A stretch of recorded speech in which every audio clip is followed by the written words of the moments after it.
3, 2, 1, go. Some folks say that smoking herb is a crime, and if they catch you smoking, they're bound to drop the dime.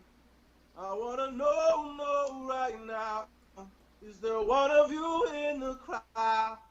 Are you gonna call 911 and spoil all of my fun? You crazy fool.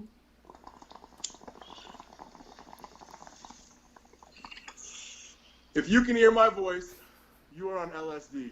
Not the mind-altering substance that will allow your mind to commune with your inner consciousness more easily and heal your inner child. No, you're on the Lonely Screen Delicatessen channel on the Lonely Screen Delicatessen podcast. Tonight, we have with us, as always, my co-host, my compatriot, my comrade in arms, my partner in this media game, the Pinoy Boy Toy, Mike, as I like to call him and as I have him in my phone, Nozello. And his good friend, Doug. That's me. What's up, bud? Fucking nailed it. Dude, I love Thank you for joining us tonight. Tell us about yourself a little bit, Doug. Let's introduce you to our 50 people. By the way, tonight's episode is special because we have reached 50 subscribers. Thank you all. I threw mine on there. I was like, there oh we shit, go. I guess I got to do that, right? Doug is amongst, I guess once we hit 100, we'll have to figure out what to call our fans. So Yeah. we can call them fans at 100, I think. Now it's just 50 fucking people we know.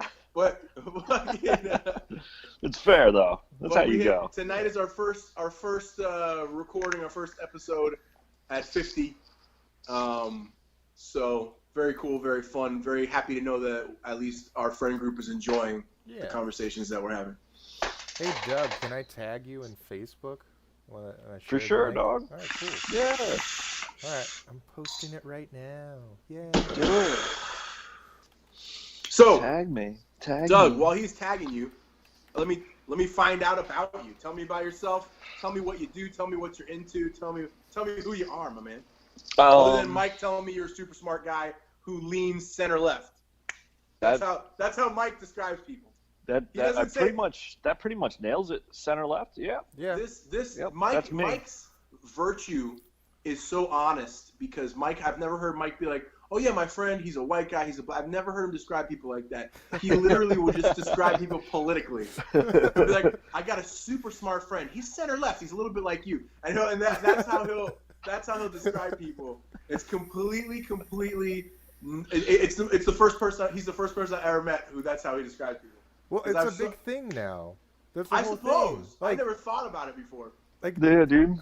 I think Doug can attest to this because I know you were watching my Facebook for a while before you started commenting and stuff because I'd see you like stuff and conversations and comments and then you're like, I'll join in on the fun.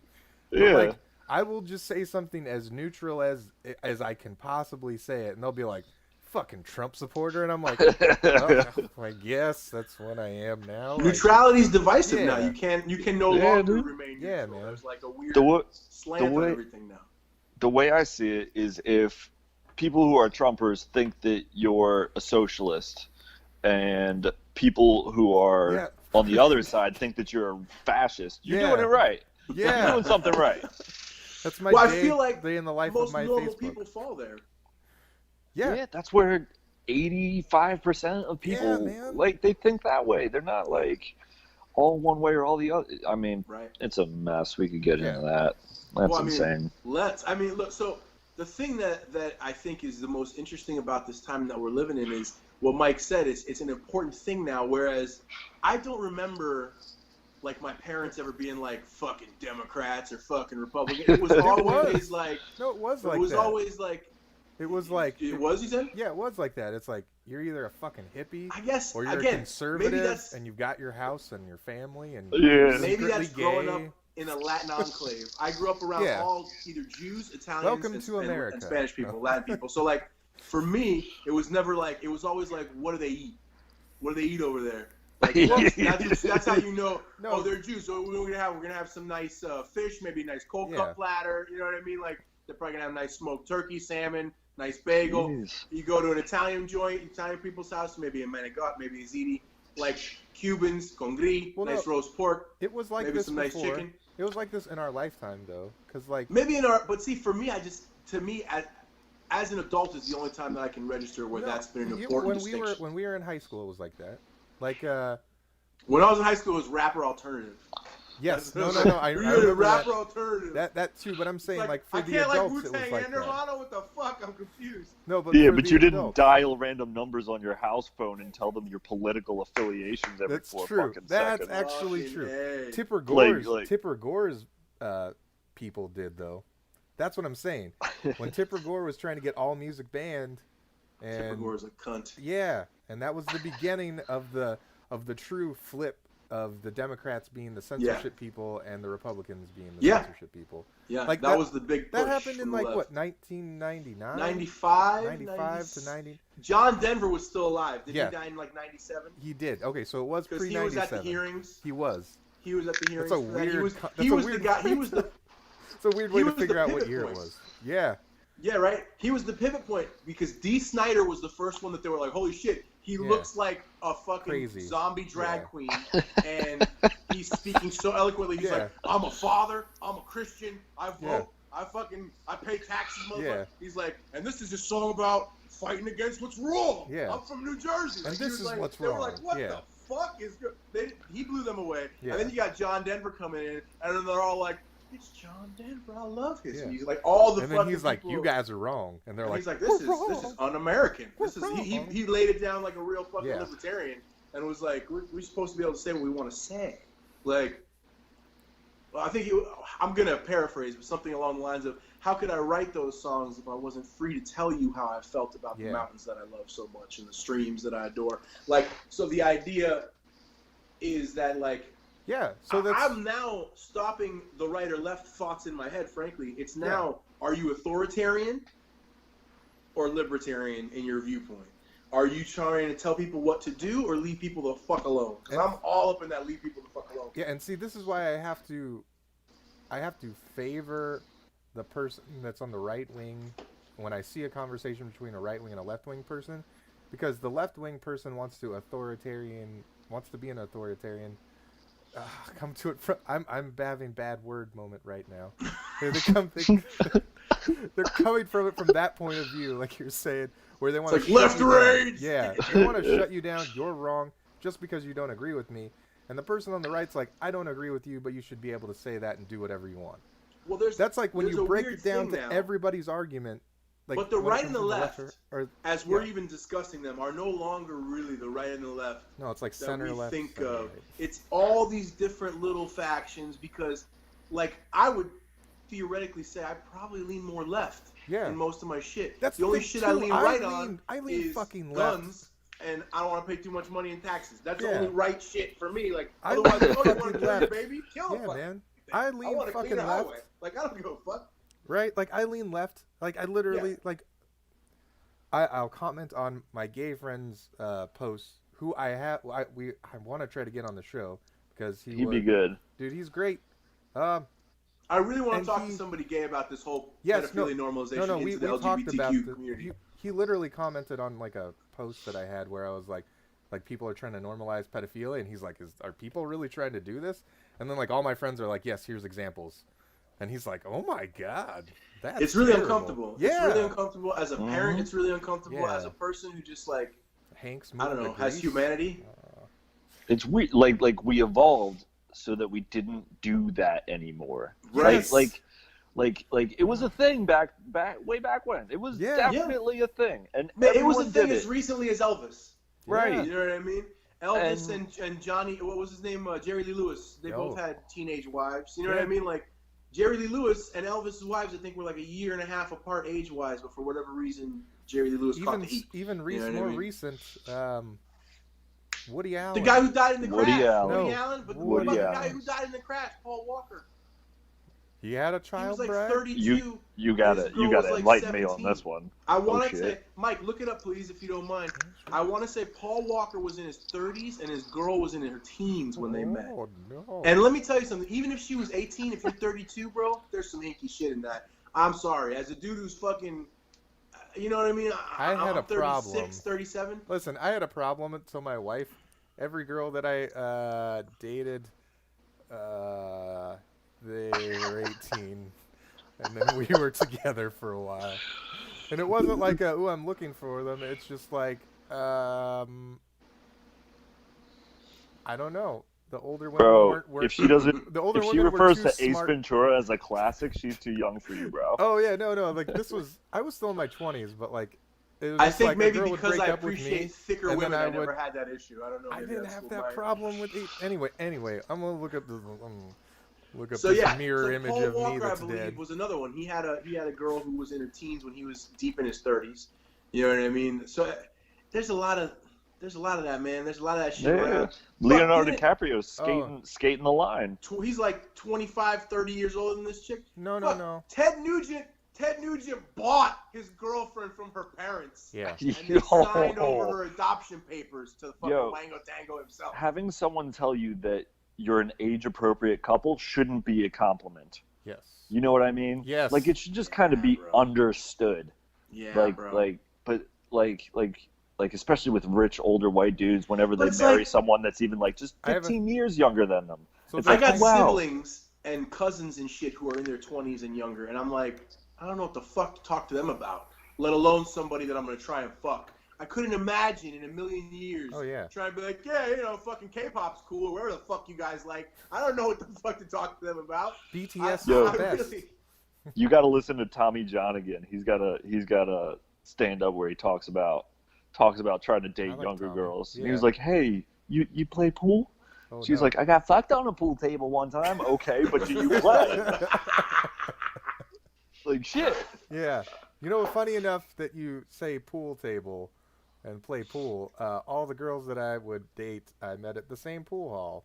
Like, their friends would just take them there, and I was just like one of the drunks that lived there, and I'm like, hey, I'm not disgusting like these guys. And they're like, oh, you're not? I'm like, yeah, come on, let's go to my car. A little less so. Yeah. A little less so. I was literally like young Keanu Reeves at the time, and I was like, I had muscles. I had muscles, and I had like a nice jawline and everything, and I was only ever good looking as like a young hair, Michael Chiklis. That's all. I'm the best looking shark right? in this fish No, tank, literally, bro. no. I was terrible at pool too, so that's what I had to be better than these other guys. And I'm like, they may beat me in pool, but like, I'll fuck you in my car right now, like. that was my only thing. What a pitch. Yeah, who could turn that down? You know, like that at this terrible pool hall, it worked. But so Paul Walker was just 17. Oh, there's a lot of terrible places where I'm sure it would work. Paul Walker was just 17 years older than his girlfriend. She was How 23. old was she when they met? She was 20. She was 20. She was 23 when he died, and they had been together for several years, I believe. Dating teenage. Oh, there it is. His history of dating teenage girls. Oh, there it is. All right. She was 16. I believe she was 23 when he passed. Yes. And they had been together for several years. Like an amount of years where you're like... She was 16. She was 16. She was 16. There you go. His girlfriend before that was 16. That's a kid fucker, homie. Yep, that's what they call hebophilia. Yeah. Here's what I'm thinking. Somebody his on the girlfriend set before that was 16 was and like, a half. This guy's a kid fucker. Let's snip those fucking... Let's snip a couple things. Just snip the nads, bro. Dude, There's no big a deal. scene. I mean, there's a scene listen, where he's alone in the car. Let's cut a couple lines on this kid fucker's whip and see what happens. I'm not saying that he's justified in what he did. I'm saying what his pastime was surfing and skateboarding, and so like those are the. He could have gone out of his way to like date girls his age, but he's Bro, I know way obviously more very... 40-year-old dudes that skateboard and surf than I know fucking 12-year-old girls who skateboard and surf. There's no fucking. I'm saying like. Well, I also kind of hope so at this point. Yeah, no, in Southern California, that's like that's what all the kids do.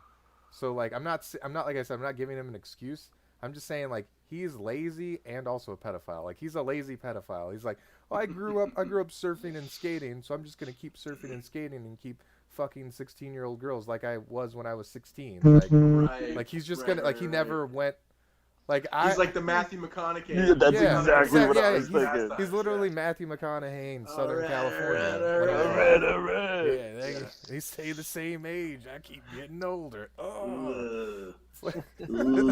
There was always those dudes like, how when can you you were say in that? school. Yeah. Well, you remember like being in high school and there was like the dude who graduated like 2 years earlier, and you're like, what the fuck is this dude still doing around here? Like, I remember even after I was like graduating high school, like going and visit a couple friends who were still in school and feeling like immediately gross. Like I don't. Why the fuck am I here still? Like, why the fuck am I doing this? But the heartbreaking thing is they didn't find them gross. And I was just sitting there like, oh, yeah, you know that's weird, right? Don't you, girl?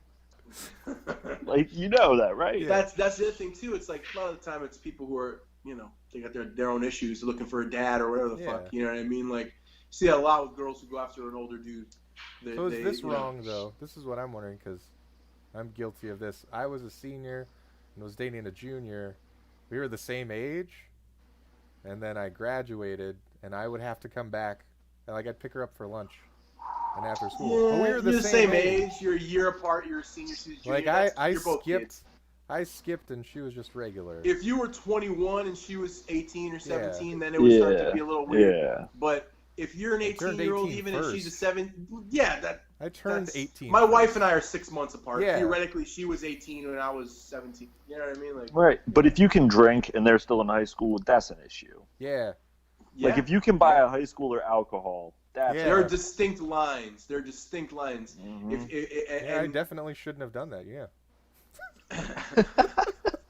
I shouldn't have done 95% of the shit I've done in my life. Yeah. That's the one you look back on, too, in high school, and you look back and you're like, all this, Me Too stuff, and you're like, I was a chimp pretty hard for a couple of years there. Like, yeah. I was at a party one time, and this girl was, like, throwing herself at me, and I was like, yeah, let's do stuff. And then I was just making out with her, and then my friend was like, hey, that's a very young girl. And I was like, blah! Like, I threw up on her as I, like, pushed her off. So I was like, that's the right response, right? Like, yeah, that's pretty noble. I'll take that. That's pretty noble. I was really drunk. That's not horrible. When like I say very young, she was like 16. That could be way worse than that. Like, she was like 16, but she was like, she did not, like, she was like whored up. And I was like, yeah, fucking woo, let's fucking do this shit. See, I don't have any of those. Hey man, she's 16. And I was like, wow. It was slow weird. Motion. Yeah. I was throwing up because I was drunk, not because. Well, I bet she resents you to this day. Yeah. I don't have any of those of like fucking around with somebody who was too young or anything like that. But I used to pull my dick out all the time. Like, I used to put it on people's shoulders and shit. I was that fucking guy when I was. Well, you're Cuban, bro. It's kind of your I would put the fucking ham loaf on anybody. Like, dude, thing to do in Cuba. There was a guy and pulling your dick out. There's a guy who is in our friend group now. I won't say his name because of the virtue of this story. And oh no, he's like another Cuban guy. Like you did to Brian last week. He was still, but I dropped it on his shoulder when he was talking to somebody, and they just all looked at it, and then he turned and it got on his cheek, and he just was. It was great. But you know I did that Will, a lot, right? Man. You know Will, right? Will. I told you, he was going all communist crazy, but he's friends with Eagle. Yes. And Will did that to Eagle, and and he broke his hand on the refrigerator trying to punch Will. Oh wow! I know that happened in a weird way, like, or it was his nutsack. You shouldn't punch somebody for a little dick on the shoulder. Maybe maybe you piss on the floor. No, it was like a. You do it for Harambe, bro. It was a nutsack on his forehead. Something. Ooh, that's a little different. Yeah, it was lots of contact. I don't remember. I'm definitely like butchering the story. The result was Will tried to put too much of his dick on James' face or balls, and James was like, "Get off of me!" Which begs the question: how much dick is too much dick to be? He was asleep. He was asleep. And I don't know if it's an amount issue. I think it's like a time frame. You know what I mean? Valid. If someone slaps you with it really quick and is running away in contrition, like in fear of their action, it's almost like you could chase them, but by the time you catch them, you're going to be less angry because it was prank level. Yeah. But if someone rubs their dick and balls on your face, and when you wake up, they show no fear and continue to rub their dick and balls on your face, that's not a prank. That's a molestation. That's kind of. That deserves I'm pretty sure that's how that happened. War. Well, this is pretty successful. So far, we've come up with pedophilia and the moral imperative for rubbing your dick on someone else's face. Somebody. Yeah. We're solving the problems that people. The modern, really solve. the modern That's era. what, you know. Modern problems require modern solutions. Yes. Is that how we deal with pedophiles then? Just rub your dick on their face and just stand there. Real stern, no fear. Like, I feel like too many of them would be like this. Like, hands up. I really think it's one of those things where you just get in the middle of the country, you pick a state, and then this state gets a big revenue boost, and you give, let's say, like Montana or Utah, a state with lower population, a giant blast furnace, right? And in the middle of that state, you give them a giant blast furnace, and anybody who is definitively caught committing an act of pedophilia, there's no trial.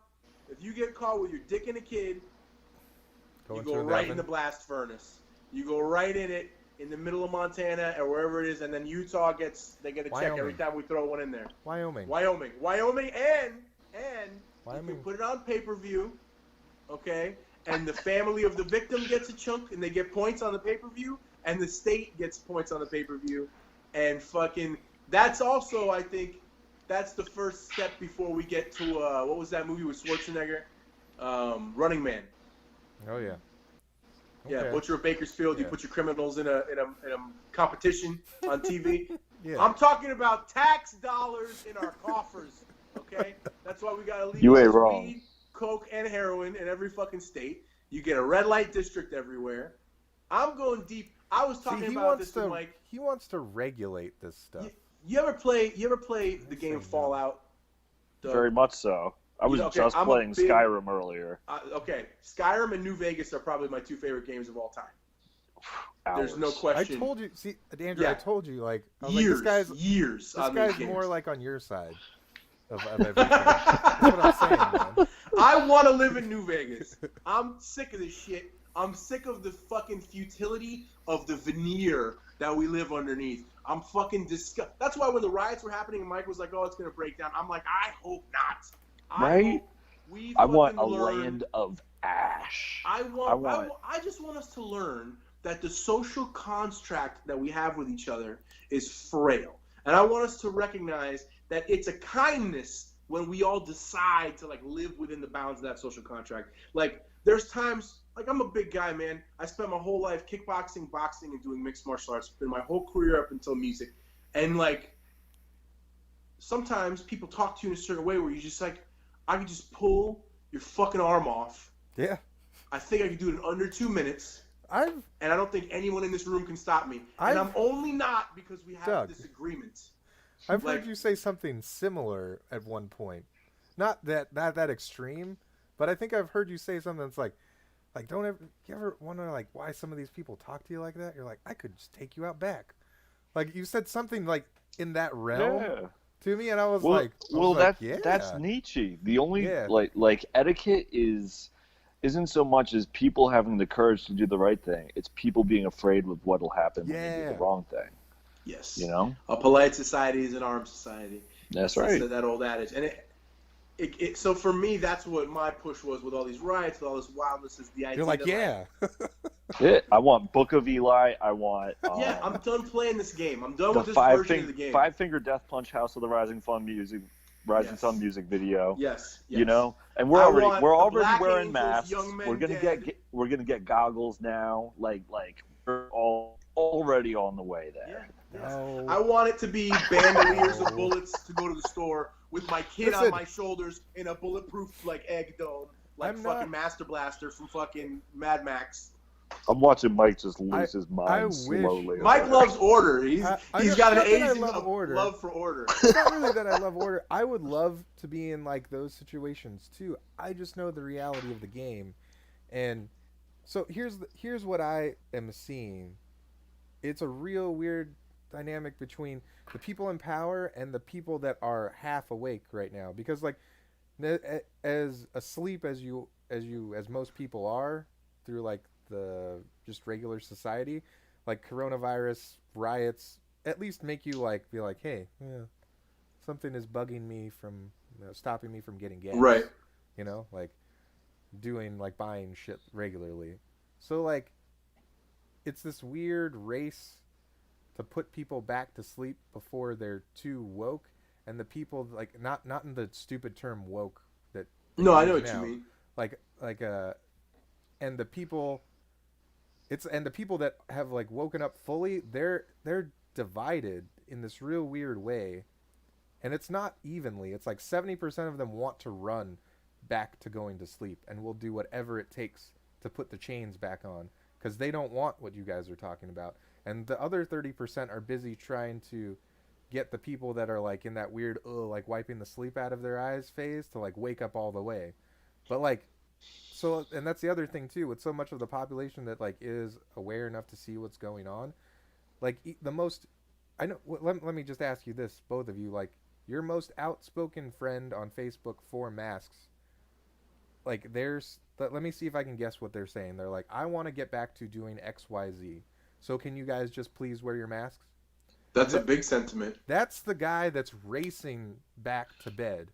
And that's most people. They're like, yeah, why just wear the mask? Just do it. Just do it. Come on, man. We just want to get back to normal. Just back to normal. Just back to normal. I see a lot of I miss my life. Yeah, I miss my life. I miss my bed. I miss my nice bed. Yeah. I miss being asleep. I miss the old game. To being able to sleepwalk through the game.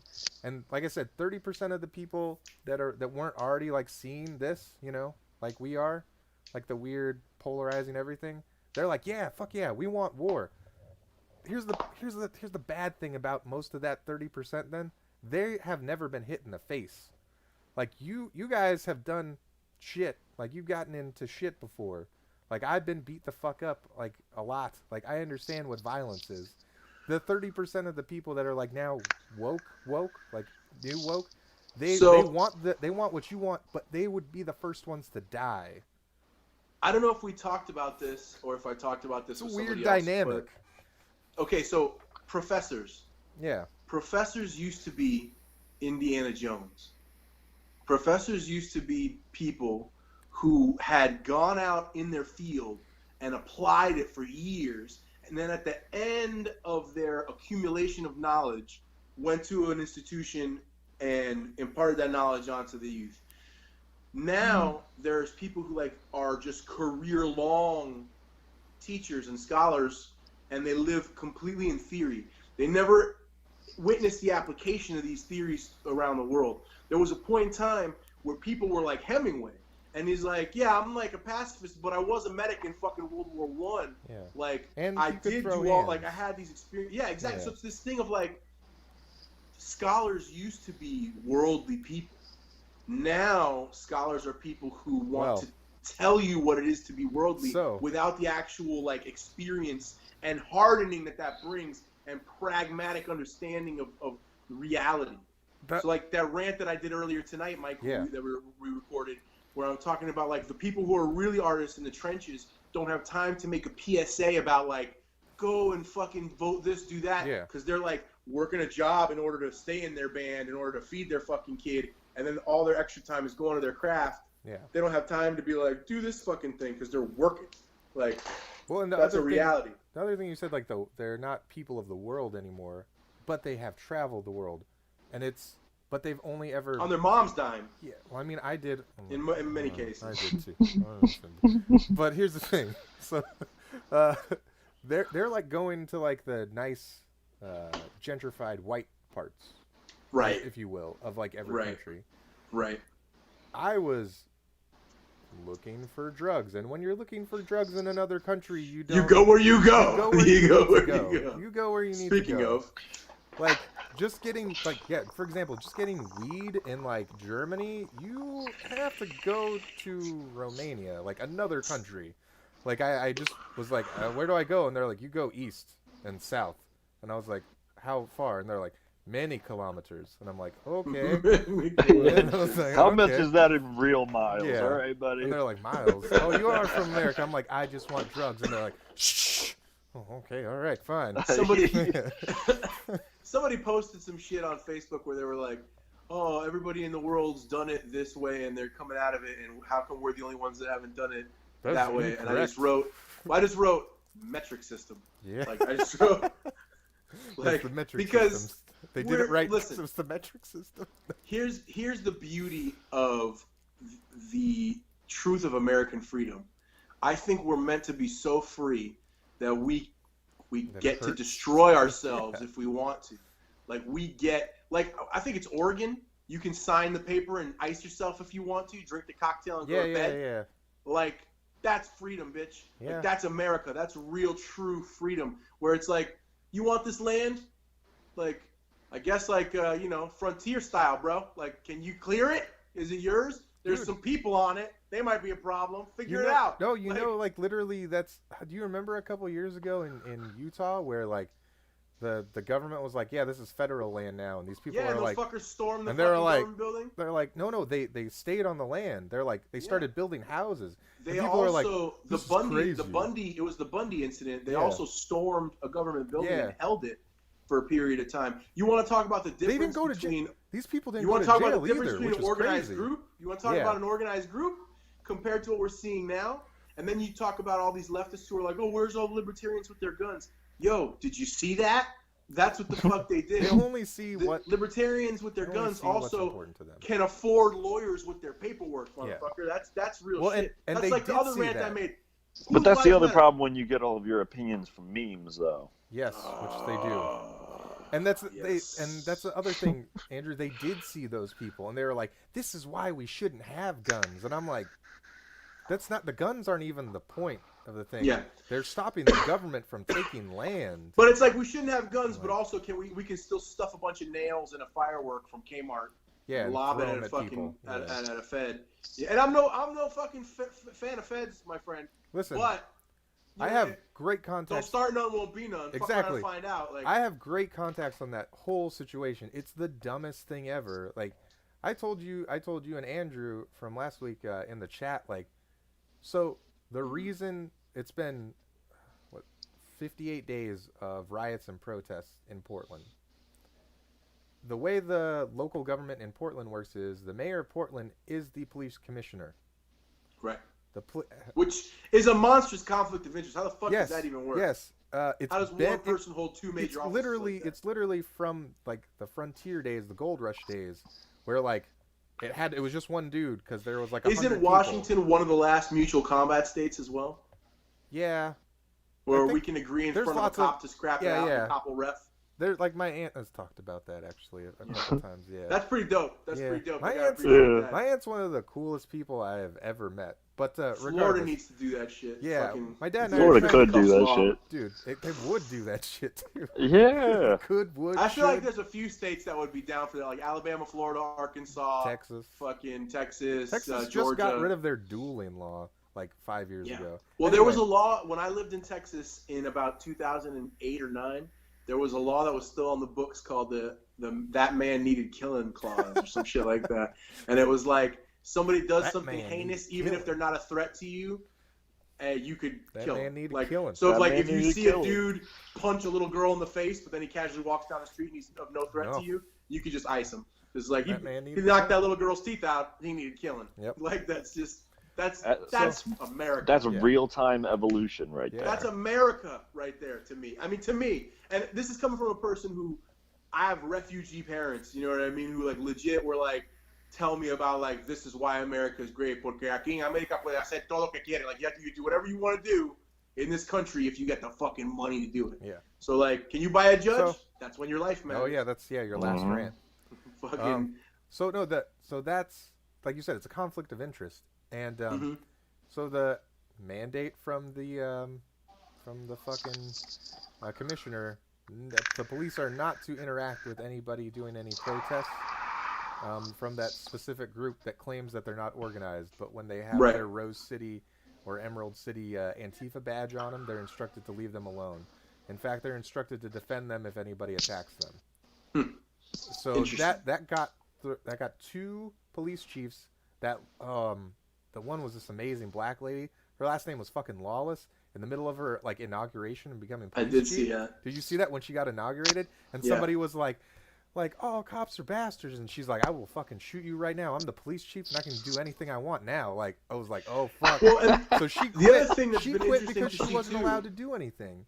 Well, the other thing that's interesting to see too is how we are not galvanizing around the specific issue of like improper conduct with police rather than these goddamn slogans. Like throughout this shit, we've seen a couple incidences that have been fucking egregious. In Rochester, I think it was, where they knocked down that elderly guy. Yeah. And then just ran out. Like, that was completely egregious, unnecessary, uncalled for. The George Floyd incident, egregious, unnecessary. George Floyd incident, George Floyd murder, the fuck it was. Like, so it's one of those things where, why are we getting so bogged down? Why are we allowing these groups to hijack what should be a unification of people saying, like, we need to expect more from law enforcement? Not all cops are bad, not defund the police.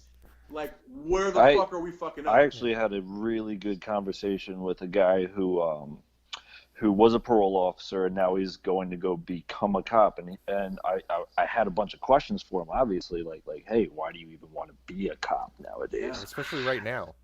I have a brother who's, And he kind of brought me a little bit more enlightened into the process. I was like, hey, so where are you at in the process? And he goes, well, it's tricky. I'm like, all right, well, you got to elaborate on that one.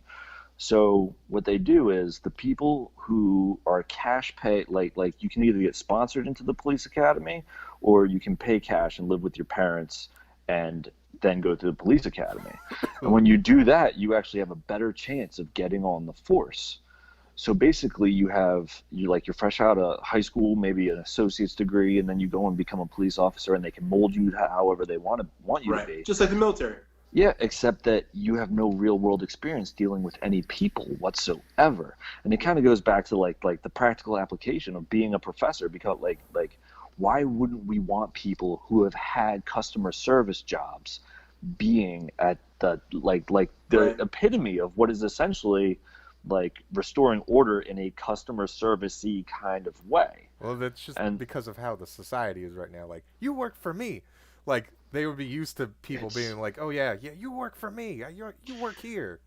And it's another thing, too, that I think there's, like, a cultural misunderstanding, too, where I've heard a lot of, like, my black friends who really support the BLM movement be like, why don't we see more Latinos, like, getting involved? Where it's like, if you come from a Latin American country, the cops treating you really poorly is just kind of a matter-of-fact experience. Like, there's no way to rally against it. There's no big movements in Cuba or Venezuela or Brazil to be like holding the police accountable because the police are another gang. Like, they're gonna just fuck you up. Like, you know it. When I moved to Atlanta, one of the things that I missed was the Spanish neighborhoods, because nobody calls the police for noise in Spanish neighborhoods. Nobody, you know what I mean? Like, nobody bitches about those kinds. People come knock on your door if there's like a real issue. You know what I mean? Like, otherwise, it's just culturally it doesn't work that way. So back to the mayor of Portland. So the two-pronged mayor of Portland. Exactly. Whatever. Mayor, commissioner, bullshit. So like Mayishner. Yeah, Mayishner. Commissioner. So the reason that lady got promoted to the police chief of Portland is because the previous guy quit, because he's like, I want to put these Antifa people in jail. And the Mayishner was like, no, you can't do that. Don't even arrest them. Don't touch them. And then she ended up, being the next police chief of Portland, and she was like, I'm gonna put them all in jail. And the commissioner's like, I'll put you in jail if you put any one of them in jail. And she put a few of them in jail. They had words. She quit and is now the police chief of some place in the Midwest, and is apparently doing amazing. So this next police chief was like, well, I don't want to make a scene. I'm gonna call Trump. And then that doesn't make a scene ever. No, that's the thing. Nobody knows it was him. And he was like, he called the two previous police chiefs, and he was like, hey, can you guys also call Trump, like, or the feds or whatever, because they're burning down our city and we need help. And it's like, so it's like the current police chief and the two previous police chiefs of Portland were like, help, federal government, we're not allowed to do anything, help. So that's why the feds are coming in, and then the people are like, oh, the feds are yoking up people off the street. Why aren't the people like from communist countries being like, hey, this is a thing, we shouldn't have it? Like a thing I see a lot is like, well, how come Cubans aren't saying like this is an issue? And it's like, because that's not the same thing. And also, they're yoking people up off the street. all the people writing stories about how they've been abducted are the most hilarious stories. They're like, they just picked me up by my shirt. They didn't even put me in handcuffs. They just threw me into the car. They took me to an unmarked building. They asked if I would waive my Miranda rights. And of course I said no. And as quickly as I was picked up, they threw me out. I'm like, yeah, you were in real danger. They asked you if you wanted to keep your rights, and you said yes, sounds so like they let you go. Yeah, and they let you go, and they're like, well, they shot a mother in the head, a mother that was literally like protecting you, or not protecting the rioters that were burning down a government building. That's like, oh, they shouldn't be shooting mothers in the head. I'm like, nah, that mother shouldn't be making a human wall between the federal officers and people tearing down a building. That's just my opinion. As many rioters as we've seen who have been clearly rioters and not protesters for any cause, we've seen at least as many, and I would say it's real close to equal to me anecdotally, of incidences of the police just at a minimum doing a real piss poor job. Yeah. So like, I think what's being lost here is the opportunity to fucking hold up a magnifying glass to these situations and be like, yo, there is an issue, and it's an oversimplified way. I've said it over and over again. I've probably said it on the podcast. We got this fucking job that needs Jedi, and we're hiring stormtroopers to do the fucking job. Yeah. Well, here's the thing, though. Like, I agree with you, especially like the incidences that you were talking about, like with the police, where they push over the old man. When they show up, they're just sticking people. Like, literally, or lighting people up with beanbags. Yeah. When there's like children in the vicinity, like your job as a law. Why are you taking a child to a violent protest? That's fair. Fine. They should fucking lose their kid, regardless if violence from the police broke out. They should just have their kid taken away. The ethic that they should be held to.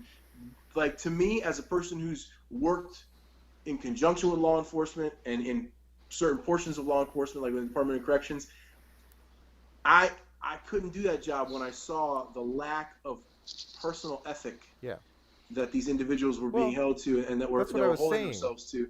So, like, for me, the difference between the feds that came into Portland and the cops that pushed down that old guy so hard he bled from his ears, it's like literally it's night and day, because the feds are going in like the way like SEALs go in, like they go in, they're a tight formation.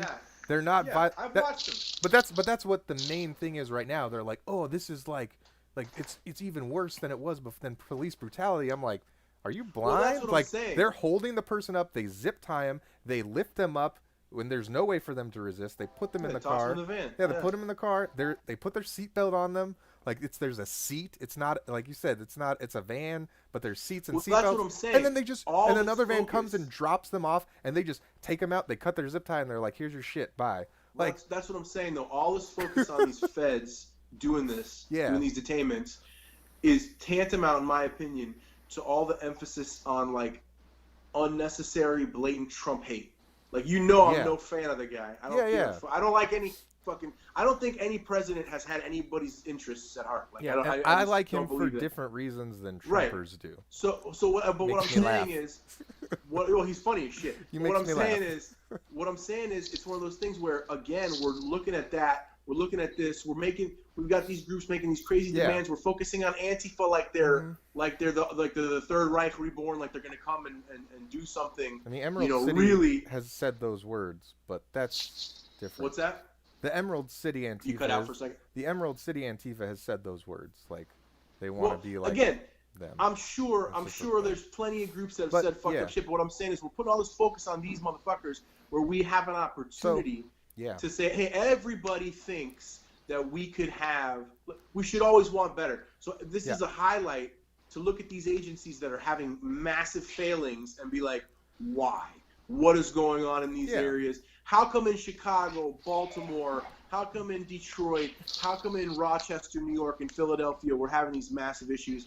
And maybe there's an issue that a lot of these are Democrat-run cities. Maybe there's an issue that a lot of these cities have massive issues with corruption that go back to 10 different mayoral, what do you call? What's the word I'm looking for? Not mayoral agencies, but mayoral fucking, you know what I'm talking about? Yeah, I'm doing the Joe Biden, the thing. The thing. You know the thing. The thing. So I have a funny. I saw somebody. The groups that work for the mayor. I saw somebody comment on the Democrat-run cities are the most violent. They're like, oh no, most metropolitan areas are Democratic. Like they're all Democrat. So that's why. And I was like, no, that just means Democrats are more violent. Like that's all that tells me. Like people that vote Democrat. Well, no, I think the reason that metropolitan areas get considered Democrat more often is because people who are in those cities a lot of the time, and this is like coming from Latin American community a lot, in those groups, in those cities, you have a lot of social services that are offered through those democratic organizations that people patronize because especially in those cities, and they think they it's have a lot harder to get by. Yeah. And a lot of the time they will either vote that way or they will simply just be kind of like corralled by those organizations. If you're constantly using a particular food bank or a particular service, they're buying the vote. They buy the vote. They buy the vote. That's one of those things that it's just a reality of like growing up. If you grew up in a refugee family, like you see that shit. You know what I mean? You see these different, and if you don't have a tight family organization of your own, right? If you don't see that your own family can like support itself, and you have cousins and so on and so forth, extended family that helps, that's where those folks have to go. You know what I mean? In many cases, so that's where you see a lot of that. That's when you talk about how you have like X amount of people on welfare in these different groups in these different places. A lot of it is like it's just hard out there in the big city. You know what I mean? A lot of people. Yeah, you have to supplement your income. So I actually had a good segue when you were talking about how people like with extreme hate for Trump with no reason. It's it's like wasted energy. Yeah, it's wasted energy. So what I like, and going back to the reasons why I like Trump, because he makes me laugh and he plays fun games. I play the same manipulative fun games with people that I don't like, and it's a great time. Like his last tweet was he said, "Yeah, I would like to postpone the election." Dude, he doesn't want to postpone the election. It's a trap. It's a trap to get people's blood pressure up and to get them to be like, "No, we'll vote right now. We'll vote right now." Because the truth is, he likes laying bait. Yeah, it's like this is like the thickest, juiciest bait, and they're like, No, this is real. He's not gonna accept the results, and he wants to postpone so he can buy more votes and all this shit. No, he wants you to get mad the way you're getting mad, so you can say fuck mail-in voting. Let's go vote right now. So then he can be like, oh look, we all went to go vote and we still don't have coronavirus like upticks or whatever, you know? Like it's all. Well, no, hold on. He's not that smart. He's not that smart.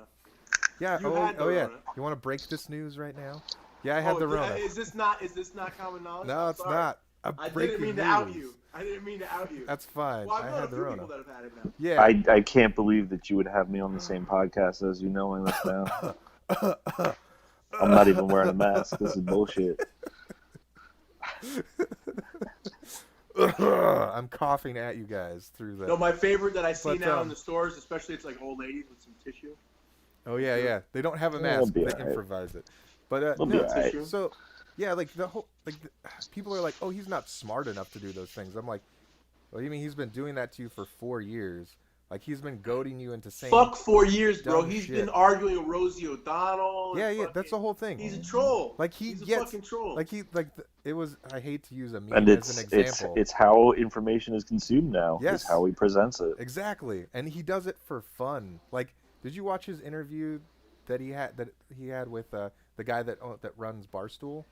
It was great. David Portnoy. Yeah, that was a great interview. It was a great interview because David Portnoy even asked that. He's like, do you regret some of the things you say on Twitter? He's like, and then Trump did the troll. Is like he literally almost made the troll picture with his face. He was like, He was like, some of it.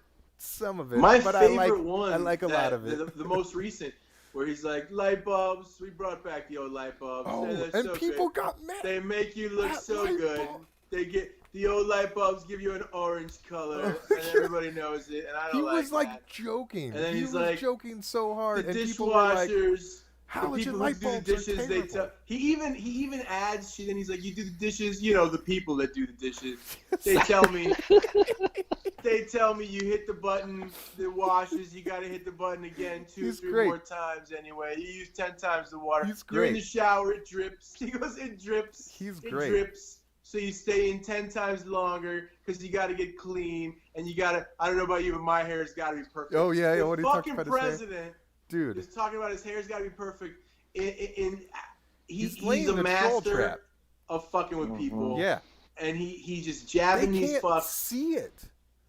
They can't see it. You can it out. I'll be honest. That's not exactly someone that I want to be in charge of my country. Listen. I don't care about that because it doesn't matter. The president's not in charge of the country. It's the 400 other people that actually run the country. But you know what it seems like to me? It's like the Revolutionary War. Yeah. When the English were still fighting in ranks, and we were like, you know what? Let's do some Comanche shit. Yeah. Let's fucking get up in these trees and throw some tomahawks at some officers and see what happens. Like, that's what Trump's just like. Oh, they do it this way. Fuck that. I'm doing it weird. I'm doing it weird from a gold toilet while Melania blows me. Right? Like, he's just doing it weird. And I'm not a fan. I think he is so hateable. I think he's Gordon Gekko. You know what I mean? Like, he's a goddamn cartoon bad guy. He's Lex Luthor. I get why people are like, no, I don't want him to be president. But I don't understand all the, the unnecessary, like the fucking screaming at the sky. Angsty, ire. I don't get it. It's like, I don't care. Think about any news story you read today, right? It tells a story, and it tells a story with a villain. Yeah. Any story that you read, regardless of side that it's on, it's going to paint one party as a villain, one party as the good guy, and then the conflict and how it affects you, right? So, we've ended up where we're just like, all right, well, let's all just fight each other and see what happens. True. Which you guys are okay with. Yes, I'm waiting. Bro, I've been teaching my daughter how to fucking use a bow and arrow. I'm just going to have her at the front door lighting people up. Let's go. We're doing this. Yeah. I'm ready. Love it. You guys are good with that. I'm like, listen. Bro, you got a wild-ass little son. You should be training him. You should be building a suit full of razor blades and armor. Dude, and just send him to run through a room. Oh, my God. I'm already be a savage. Dude, he's ridiculous. He does the somersault kick to my face almost every day now on the couch. Thank God. Ridiculous. Like a hammer foot. Boom. I'm like, My daughter has taken to surprise, full-on, hockey fucking tackling, like when they fucking rush and smash you against the glass, body to body. She's body checking me and her mom. So you'll be mid-step and a little 50-pound cross check. Bang! And my wife's, only 140, whatever, fucking 5'2". She's going to go down one of these days real hard. And she's not super coordinated. And my kid is coming at her hard. Coming in hot. Yeah. Yeah. Weaponize that shit. Clever girl. I'm going to put her in a Kevlar stab suit, and I'm going to fucking line her with lead and put that way. Go. But here's the thing. All right, so I commented this on one of Mike's statuses, and I felt the need to immediately clarify it. I was like, well, if I want to unite the country, I'm going to do something like blow up the World Trade Center again. Yeah. I'm going to create an external enemy again, like that all of America can hate. And we had that when we all were hating Muslims for seemingly no good goddamn reason. And then not in America. Not in America. I love Muslims that come to America because they're like it's crazy over there, right? Yeah. What do you mean? They're like, they're throwing gay people off the building. It's crazy. Do you remember Tupac being like, hey, there's psychopaths in the hood. We're fucking scared out here too. This is terrible. These dudes are shooting each other, and we don't like it either, motherfucker. I'm not trying to come to your neighborhood to take it over. It's just safer there. That's what I noticed. There's not so much racism in this country as I noticed there's a real lack of socialization. Yeah. I answered my phone in Spanish at Walmart one time, and this black girl was just like, and it was I'm in Atlanta, so it's a lot of predominantly black areas, and this girl was like, I thought you was Caucasian. I know you speak Spanish as fuck. And I was like, I'm Cuban, and in Miami, anybody would look at me and be like, that's a fucking Cuban right there. Yeah. So it's just a lack of socialization, man. I had a good friend who's still a buddy of mine on Facebook and stuff, came to my wedding, and I don't know if I told this story before on the podcast or what, but the dude is from Texas. We got off the plane. We're hanging out with a bunch of my buddies. You've not told the story on one podcast. Oh, no, I haven't? No, you've only not told this story one time. But anyway, the guy was just super making a counter now. and he met a massive, array of people of different ethnicities and cultures and backgrounds, and we're sitting there smoking a joint in a circle, and he's like looking a little weird, and I'm like, "Are you all right?" And he's like, "I just never fucking seen as many people before." He's like, "I thought Haitians were a myth." And I'm like, "What the fuck? Who are you?" Yeah, Texas Jeff. That's who he is. He just never been out of Buffalo. He'd never been out of Boyd, Texas. Yeah. He just met a giant Cuban and was like, "I'll sell you weed," and that's how we became friends. And fucking, it's one of those things where like I see that more and more. Like, there's a great YouTube channel. I believe it's called Corey Gill Schuster, and he has a thing called the Ask Project, and he's a Canadian Israeli, I believe. That's how he kind of like gets everywhere he can go because he's got a Canadian passport. And he goes to Palestine and he goes all over Israel and he asks questions of people from all over the world. And what I noticed, the more militant answers seem to come from people in areas where they've never met a Jew that wasn't IDF, or they've never met a Palestinian that wasn't lobbing rocks at them. Yeah. So they don't have a basis for socialization. And the people that I've met who have been the more racist, when I was 15 years old, I ran away from home. I got in a fist fight with my stepdad. He had a mild stroke, and I bailed. I got in my buddy's Datsun, my buddy's 1984 Datsun. You've not told this story twice. I have? You have not told this story twice. I've told this before, too? Mike, your record-keeping skills are impeccable. I just think we need to throw that out there. That's why we're a team. We've only had this is episode 14. Anyway, continue. You ran away from home. I can't believe. So anyway, I ended up in Arkansas, and what I remembered there was that I was the first spick a lot of these people met. Yeah. And I believe this was right around the Elian Gonzalez thing, when Elian Gonzalez was here. And I heard a lot of them being like, "Well, they should fucking just kick them in the ocean and let them go back home and shit." And there was like a lot of that. And then my buddy Josh mentioned to his dad, like, "Hey, my buddy's Cuban." And I was a big goon of a kid. I was like 15, 16. I was probably like 6 foot 240 at the time, and still growing. And a couple people found out that I was Cuban and were like, "Hey man, I'm sorry about what I was saying." Right, it only took one. And it's like one of those things though, where it's like, I never met a Cuban before. I'm comfortable saying this because other people here say this, and I had like a real education in those moments where it was like, this isn't like a bad person. This dude literally never saw a Cuban as a human before. It's just a word he heard on TV and a problem for our country in some way. So that's the only association he's got. And he meets me now. He's like, "Well, this kid's cool. He's not punching my teeth in because I said a bunch of fucked up shit. So maybe he's." It's that in a lot of cases. I've met a lot of fucking black people who have been like, "Hey, what the fuck you doing over here, white boy, in this neighborhood?" And then my buddy's like, "Hey man, he's cool. He's with me. He's Cuban." They're like, "Oh, he a Chico? He cool?" And it's like, you have never not told that story. You have never not told that story. That has not because just happened to me. That's That like has something happened to me hundreds of times. Yeah, I know. Not once or twice, or like that's happened to me hundreds of times, specifically in black neighborhoods where it's like, now in white neighborhoods, real redneck neighborhoods, I'll get the like, "What are you? Like, what you mixed with, boy?" No, the best though is only super poor rednecks will straight up ask you. Yeah. And my daughter has very, very curly afro of hair. And my wife is half Moroccan, half Russian. I'm half Cuban, half Italian. So we have a real African, European. My daughter's got blue eyes and like very curly hair. So like people look, and older white people will try and casually ask what's going on. They'll be like, "She has beautiful hair. I love it. It's just lovely. What do you do?" And they're asking questions like, "What kind of product do you use in her hair?" Or it's like they're trying to decipher and decode through that. Actually, older black people would be like, "What y'all is? Yeah. What's y'all?" Country old black people would be like, "Y'all got a flavor, huh?" Dude, that was one of the first things you asked me. You were like, "What are you?" I'm white. Yeah. I love like, that no, like, what are you? Yeah, I love that shit. My grandfather, that would be one of the first things he would do with people. He'd be like, what are you? And then my friend would be like, "I'm this or I'm that." He'd be like, "Yeah, what the fuck are you? What are you?" Like, I want to hear your story. I want to know your lineage. I want to know your ancestry, because not I want to judge you. I want to understand your culture. What do you do that we do? What do you do that we don't do that we could add to what we do because it's fucking cool? Yeah. Like, so then maybe white people, to fight racism, need to just straight up start asking people, "Hey, what are you?" Yeah, but then you're assuming. But that's what we used to have. No, you can't do that because then when I was a kid, my grandfather worked in a garage. No labels. All his friends were but groups. No labels, but you're in a mix group. of people.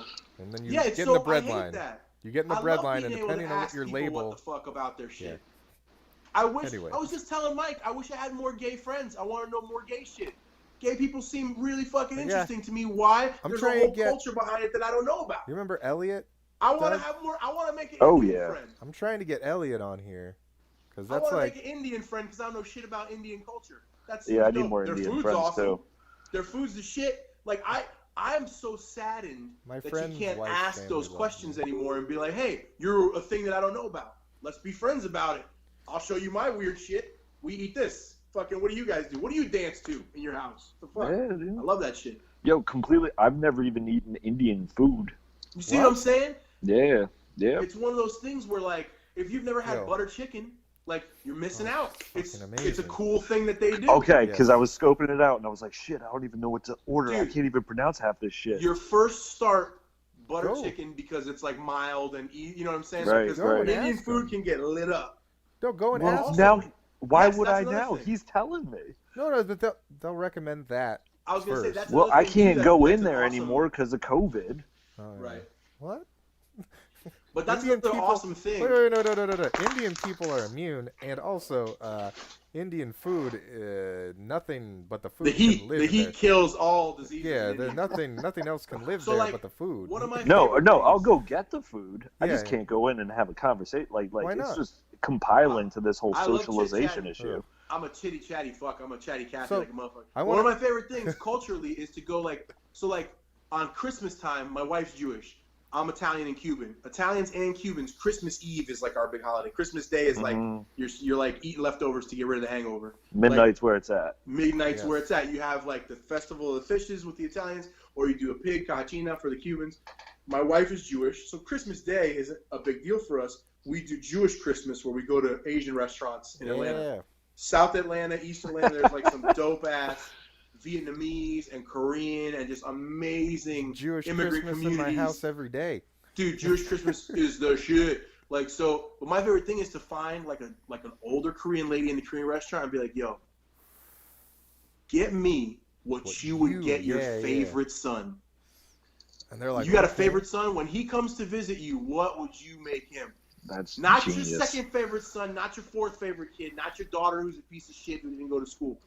And you know what's funny? Especially with Asian old moms, they know exactly what the fuck you're talking about. If you say straight up to an old mom, feed me like I'm your favorite son, they like treat you real good, bro. Listen, and I have something that you can use because please. But it's very offensive, so you should only say it to the Great. No, I can't do it. No, you can. You both. No, I'm too white. I am look, just take one look. Asians, listen. Asian people, I can tell you, I'm Asian. In America, like, yeah, if you look white, you're like just okay. You're good. That's good. You can pretty much do whatever you want, then say whatever you want to them. So if the old Asian mother isn't getting it, you say the words to them. The one son that you would be disappointed if he married a black woman, and they go, okay, I got it. Like if they're still not getting it. If they're still not getting it. Wow. Yeah. Because they're gonna like if they don't know you, like you haven't been there and you're trying that shit for the first time, they're gonna be like, all of my sons are my favorite son.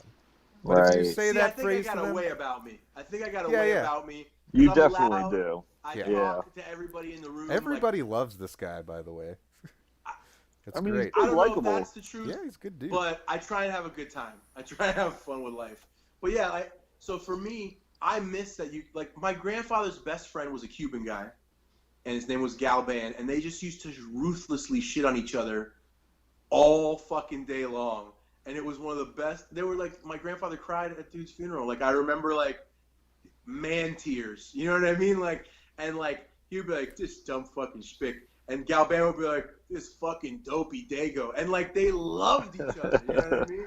Yeah, and dude. One of my grandfather's favorite stories was that his buddy was going home and was like, tells his wife, hey, no more rice. Take a break from the fucking rice. I don't want rice every meal. Because Cubans traditionally, whatever meal you're having, there's rice. And he's telling his wife, take a fucking break. Like 2 meals, at least, no rice. Next couple meals, there's fucking rice. So he takes a power drill and bangs holes in all the pots in his fucking kitchen so there can be no more rice. And that was like one of my grandpa's favorite stories. He's like, you couldn't just eat your fucking rice. Like, and it was one of those things where, like, nowadays, I've definitely told this story before on the podcast, but I remember being a kid in my garage with my stepdad and his buddies from work. And he was like a glass guy, glass and tile and shit. So like early morning construction, like 4 a.m. He was home by like 2:30, 3 o'clock in the afternoon, right when me and my brother got home from walking home from elementary school back in the like 90s, early 90s, when kids in like second and third grade could just walk the fuck home with their keys. Like fucking nowadays, that doesn't even happen. But so we get home and they're all in the garage. It's my stepdad Ray, his buddy Arturo, who's a Guajiro, like a Marielito Cuban, like came over in the Mariel boat lift. A buddy of theirs who's a black guy, a buddy of theirs who's a white guy, and the black dude, he's fucking banging with one of those workout things that's like a big spring with handles on it. And I'm little, man. I must have been like second grade, fourth grade, some shit like that. And the spring blows out and blasts him in the face. And he's just bleeding and shit. And I remember thinking like, oh God, he's hurt. There's blood. Like, we need to do something. Like, we got to get an ambulance. We got to get him help. And there was like that initial silence of like, oh fuck. And then as soon as everybody realized it was like superficial, the laughter and shit talk and all this fucking like, and I remember my stepdad being like, I thought black don't crack. And like the fucking riotous laughter. And we've lost a degree of that now. It's almost like the attack on manness and man humor and like man love, where your friend falls and it's like your first instinct is to hysterically laugh and fucking be like, ah, like you broke your tailbone, you fuck. Like, you know what I mean? Like, we don't have like kids nowadays. They don't. That's they don't dying. enjoy it. One of my favorite things in the world is to watch my best friend Thomas suffer through eating something horrible that he's chosen to eat. I've been with him out to so many dives where he's like, I shouldn't have got a Waffle House medium rare steak. And he's like eating it. And I'm like, why don't you stop eating it? And he's like, I bought it. I'm eating it. Like, I have that. I bought it. I'm eating it. And it's one of those things where it's one of my favorite things to watch him. I've seen him make himself vomit with a pen because he ate too much IHOP steak one night and he needed to get out of his body, but he couldn't bring it up because he didn't chew it well enough.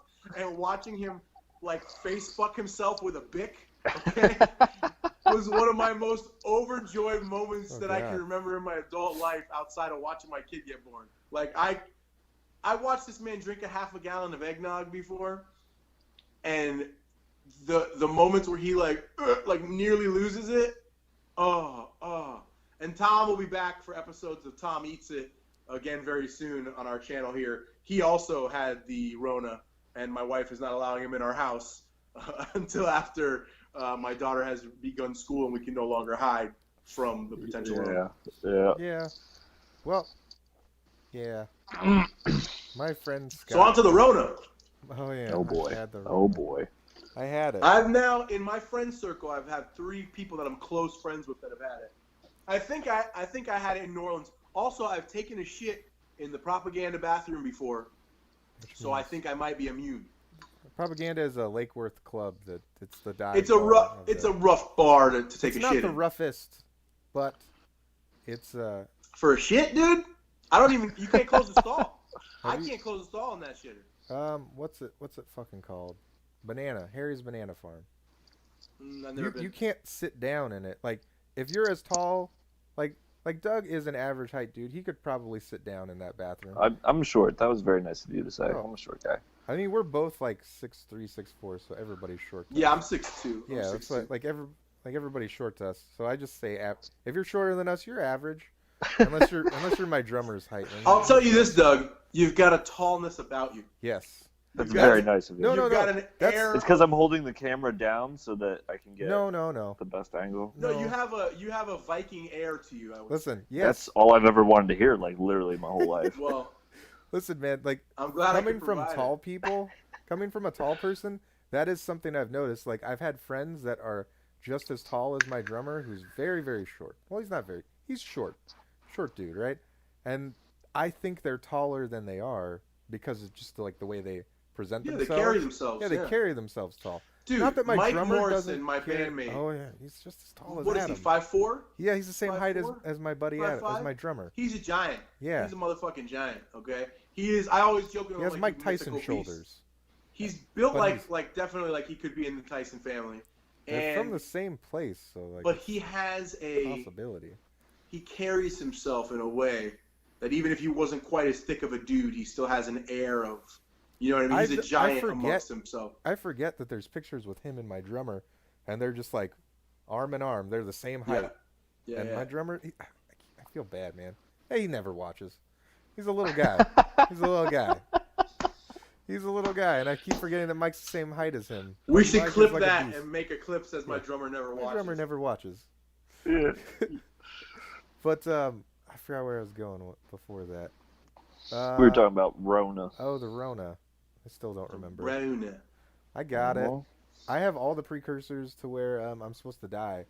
I have blood type A negative, diabetes. I don't know my blood type. I'm 37. I should know that. It's something you should know, yeah. For some reason, A negative, I should die from like every disease like that I get, but I don't. But A negative, like, yeah, most people A negative have some adverse reaction where like I get super sick. When I was super sick, I tested. I didn't have it. My wife got sick, but she wasn't like crazy sick. And then she got tested afterwards. Like she got tested during, didn't have it. And she got tested after, and she had it. We both really didn't have symptoms. But back to, I have A negative, high blood pressure, diabetes. My blood is like corn syrup. Like my organs are dying. I have asthma. Like everything you can have where they're like, if you catch it, you need to go to the hospital right away because you need to get on a respirator. I lost my sense of taste for 3 days, and then I was fine. Just saying. See, like, you and me have the exact opposite experience when it comes to the doc. Yeah, we were talking about this too, yeah. Yeah, we were just talking about it earlier today where they're looking at me and they're like, how are you this fat? Everything is like perfect. I'm like, well, I was an athlete before I was a fat fuck. Like that was a whole phase of my life before I became a fat dad behind the grill that I was like a literal killer. And like they're like, oh, okay, because you literally read like a powerful athlete. Yeah. Except you're real fat. Like get that under control, please. Like that's like literally the advice the doctor gives me. Like you're having chest pain a little bit, like every now and then. Yeah, it's because you're too fat. Stop that shit. Stop eating so goddamn much. And then me, I am. Yeah, you're like, how are you not 1,000 pounds and dead? Literally, when I worked with you, Doug, I went to the doctor one time, and they're like, let's pull some blood, and the nurse was like, are you okay? And I'm like, yeah, I'm fine. She's like, your blood's coming out like syrup. And I was like, oh, I ate a bunch of candy today. And she's like, what? And then like the doctor's like, so your blood sugar is 900. That's a thing. He's like, how much do you weigh? I'm like, well, I work outside a lot now, so like I'm down to like 230, and I'm like 6'3", 6'4". He's like, that's perfect BMI. Let's do some more tests. And I was like, okay. And they're like, so you're outwardly, you look very healthy, and you can run, which is weird. But your insides are garbage. Yeah, sir. They're like, but your insides are the same as like 1,000-pound man that's just trying to eat himself to death. And I'm like, okay. And they're like, so you need to change something. What are you doing? Like I told them my terrible diet, and they're like, that's why you're dying, dude. They're like, you can fix yourself in like 2 months because like you're outwardly the diet okay. Is so, man, and I'm like, okay. But they're like, but you could die. Hill. Walking out that's of the hill, dude. That's how unhealthy they said. Like you could die walking out the door right now. That's how that's unhealthy you are. I was like, oh god. If you look at your caloric intake, like for me, like okay, so like it started once I stopped competing, right? So I'm 30. I'll be 37 this year, I think. And so I've been now like nearly almost 10 years no competition. So for about the last 6 years, I've been really becoming a fat fuck. Like since I become a dad, and fucking. The stress test and shit, like not this time at the doc. The last time I was there, they had me do like a full stress test to plyometric box jumps and all this different shit. And like I did that shit easy. My cardiovascular stamina, like I could box 10 rounds today, like it's fine. I just need a rash guard so my titties don't bounce around too much. Like that's the only caveat to what I need. So like the memory's there, the health is there, but my caloric intake without rigorous training is crazy. And without, like, I was talking to my wife today, I have to have a regiment or I am just like a feral, like a bear that got loose and doesn't really not into hunting, so he just raids cabins in the off season. Like, I eat one that found the Dunkin' Donuts trash can. Yeah, my dad called it large breed dog syndrome. Yeah, where you don't eat till you're full. Like, smaller dogs, they'll eat till they're full and then they leave their food.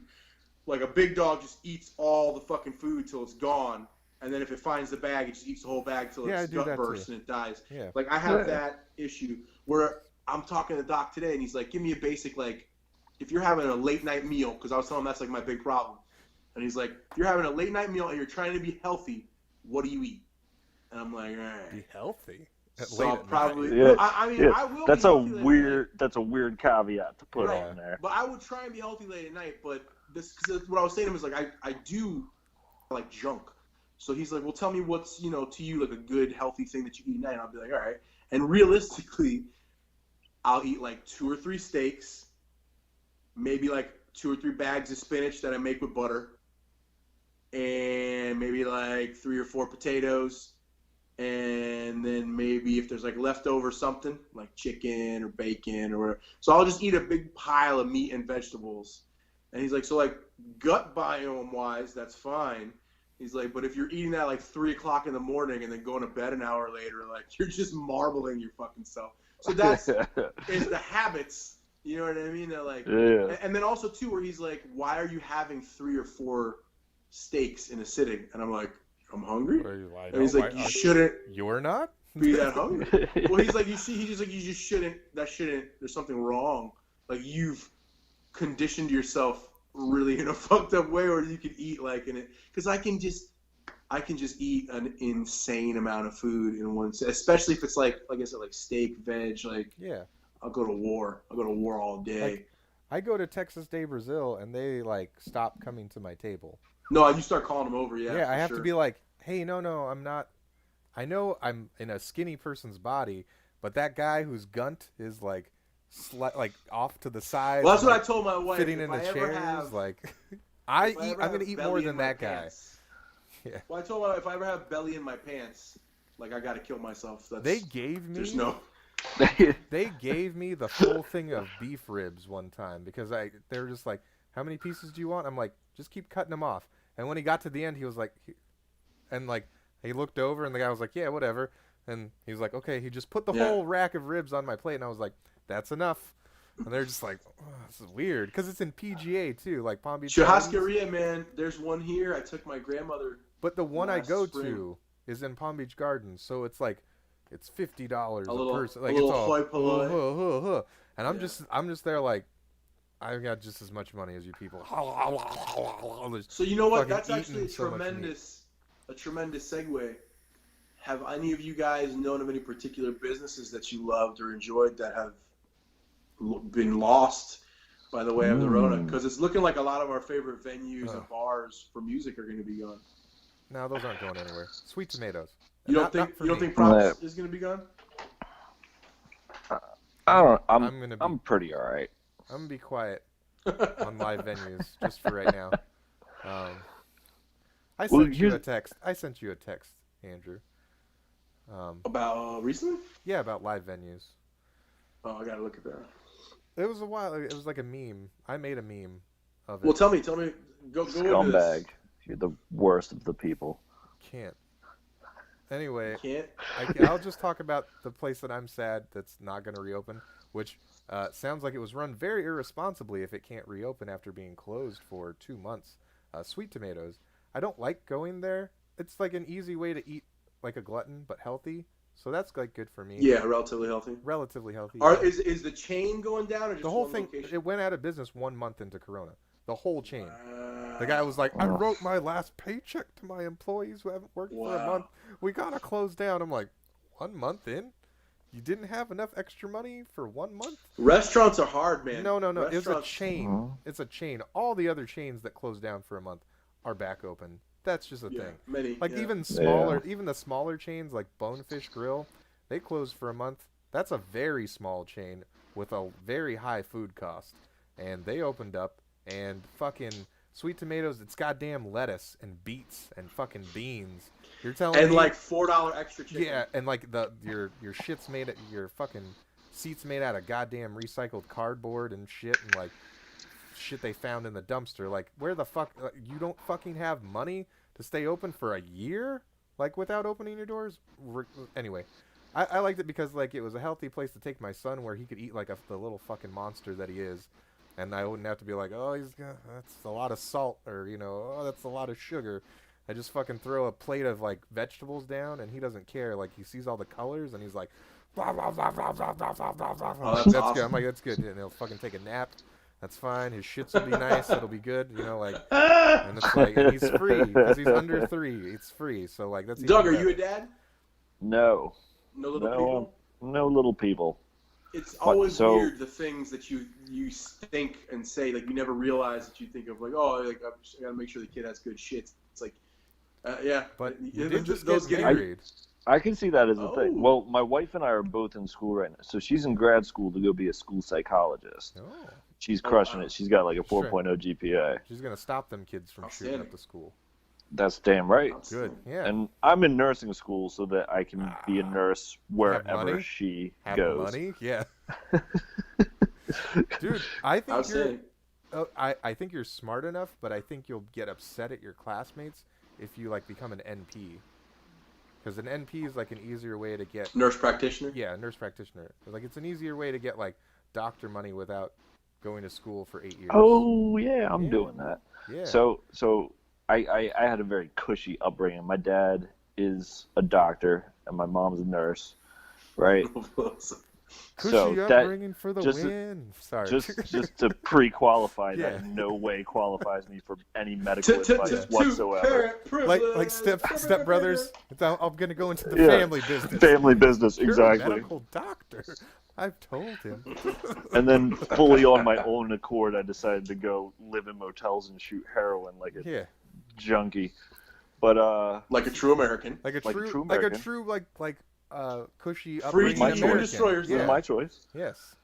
And now I'm coming back into it on like the school side of everything. Oh, my mom just texted me. And I forget what I was talking about. You're cushy. Well, you're talking about your upbringing. Doctors, and now you're in school. So I'll always ask my dad and my mom what they think about COVID, because my mom's super compromised immune system. She had H1N1. Yeah. Back when that was a thing, like she's pretty much Hasn't that killed more people bedridden so far? Yeah. Proportionately, yes. Yeah.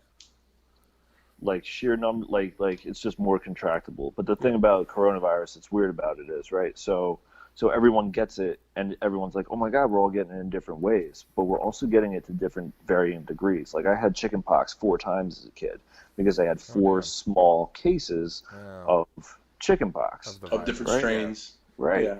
So, like people are like, oh, once you get COVID, it's like chickenpox. You can't get it again. Well, that's not always necessarily true. If you had a very, very light case of it, you're going to get it again. And it's not necessarily the virus that kills you, it's your body's immune response to the virus that kills you. So it's a very, very weird thing that we're all trying to navigate, and we're trying to navigate it in real time, and not one person is going, we don't know what we're doing, so but no one knows what they're doing, because all medicine is evidence-based. Yes. All medicine is evidence-based, and we're getting the evidence in real time, and we're like, okay, well, we'll use evidence-based practice for this, but we don't have anything to go off of. Nothing. But people are telling you, like they told me, they're like, as soon as you test positive for it, you need to go check into a hospital. And I was like, oh, but I'm okay. And then it depends, like you said. The other terrible thing about it is, let's say that you live paycheck to paycheck, right? Are you going to go get a COVID test if you think that you have it? Why not? Oh, yeah. The majority of the American population that actually end up getting it aren't going to say that they're positive. Yeah. And like, that's a huge issue too. And then on top of that, you got all the other bullshit about like hospitals, how they count it and everything. And it's all. You saw that rant, right? Yeah. I did. Yeah. That's crazy, right? That, like, I mean, they'll count you multiple times, and they combine the antibodies test with the viral test. Well, it's it's their way of implementing socialized medicine. Yeah, like.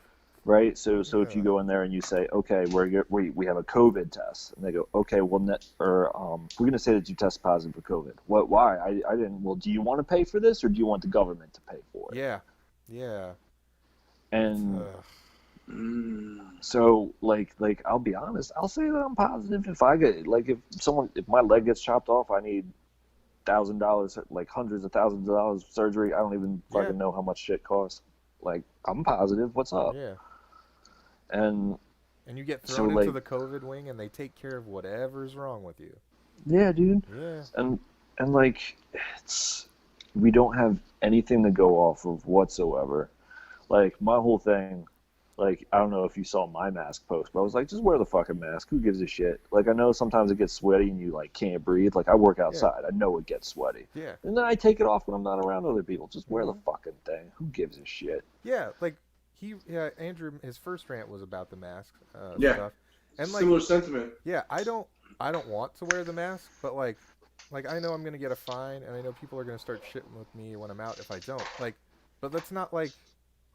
Also, facial recognition software will keep recognizing you. I'm already fucked. Yeah. You just fucked me by putting me on this podcast. Now I'm out here like, God. Now Google is streaming of your face. Oh, no. You know about that, right, Andrew? You know about that, right, Andrew? Google Dreams? What? Yeah. Google is basically Skynet. It dreams. It has dreams. I'll talk to you about it later. Where was I going? No. I'll talk to you about it right after this thought.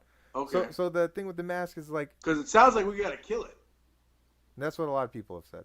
So it sounds like we can't kill it. No, you can't. It's already... You can't kill it. It's out there. It lives in the internet already. It's out of the box. Yeah, it's already in the internet. You can't put it back in. But it hasn't taken over the world, which is a very good sign. That we are aware of. We're stupid humans. That's true. No. I still think that the Large Hadron Collider already happened. Yeah. And they made a bunch of fucking universes. Let's talk about that. Okay, let's talk about that after the Google Dreams thing. The simulation theory. So I think what happened is they tried to make the Big Bang. We're coming off of it. They fucking hit the button, and just like you ever have an edible. And you're like, I'm not high yet. What the fuck? And then you eat more edible. And then you're like, I'm still not high. And then you eat more edible. And then all of a sudden you're like, woo, I'm fucking high as shit. Because I just walked to the refrigerator and I didn't feel my feet touch the floor one fucking time. Like, they hit the button a bunch of times. They don't think anything happened. And they realize, that's not how that works. Shit. But okay. Well, layman's terms here. They hit the button a bunch of times. They Large Hadron collided as much as they could. But they didn't realize they were fucking creating the Big Bang over and over again. Now there's multiple universes sandwiched on top of each other, and we're living all the plausible realities at once. We've talked about this. We got to do some. All right, I boxed my whole life and I smoke weed every day. I got once so I bring up the whole thing. Do you think that we one day will be able to perfect virtual reality? It's already close. Perfect it. It's already close. Some people think we're in it. Yes, people think we're in it. Yeah, that's another part of the. So the closer we get to perfecting it, the more increased likelihood we have that this is a simulation of a simulation of a simulation of a simulation. Yeah. We're just lines of code. So every time, I log did you say lines Skyrim, of coke? Yeah. Yes, we're just lines of code. So the mask thing.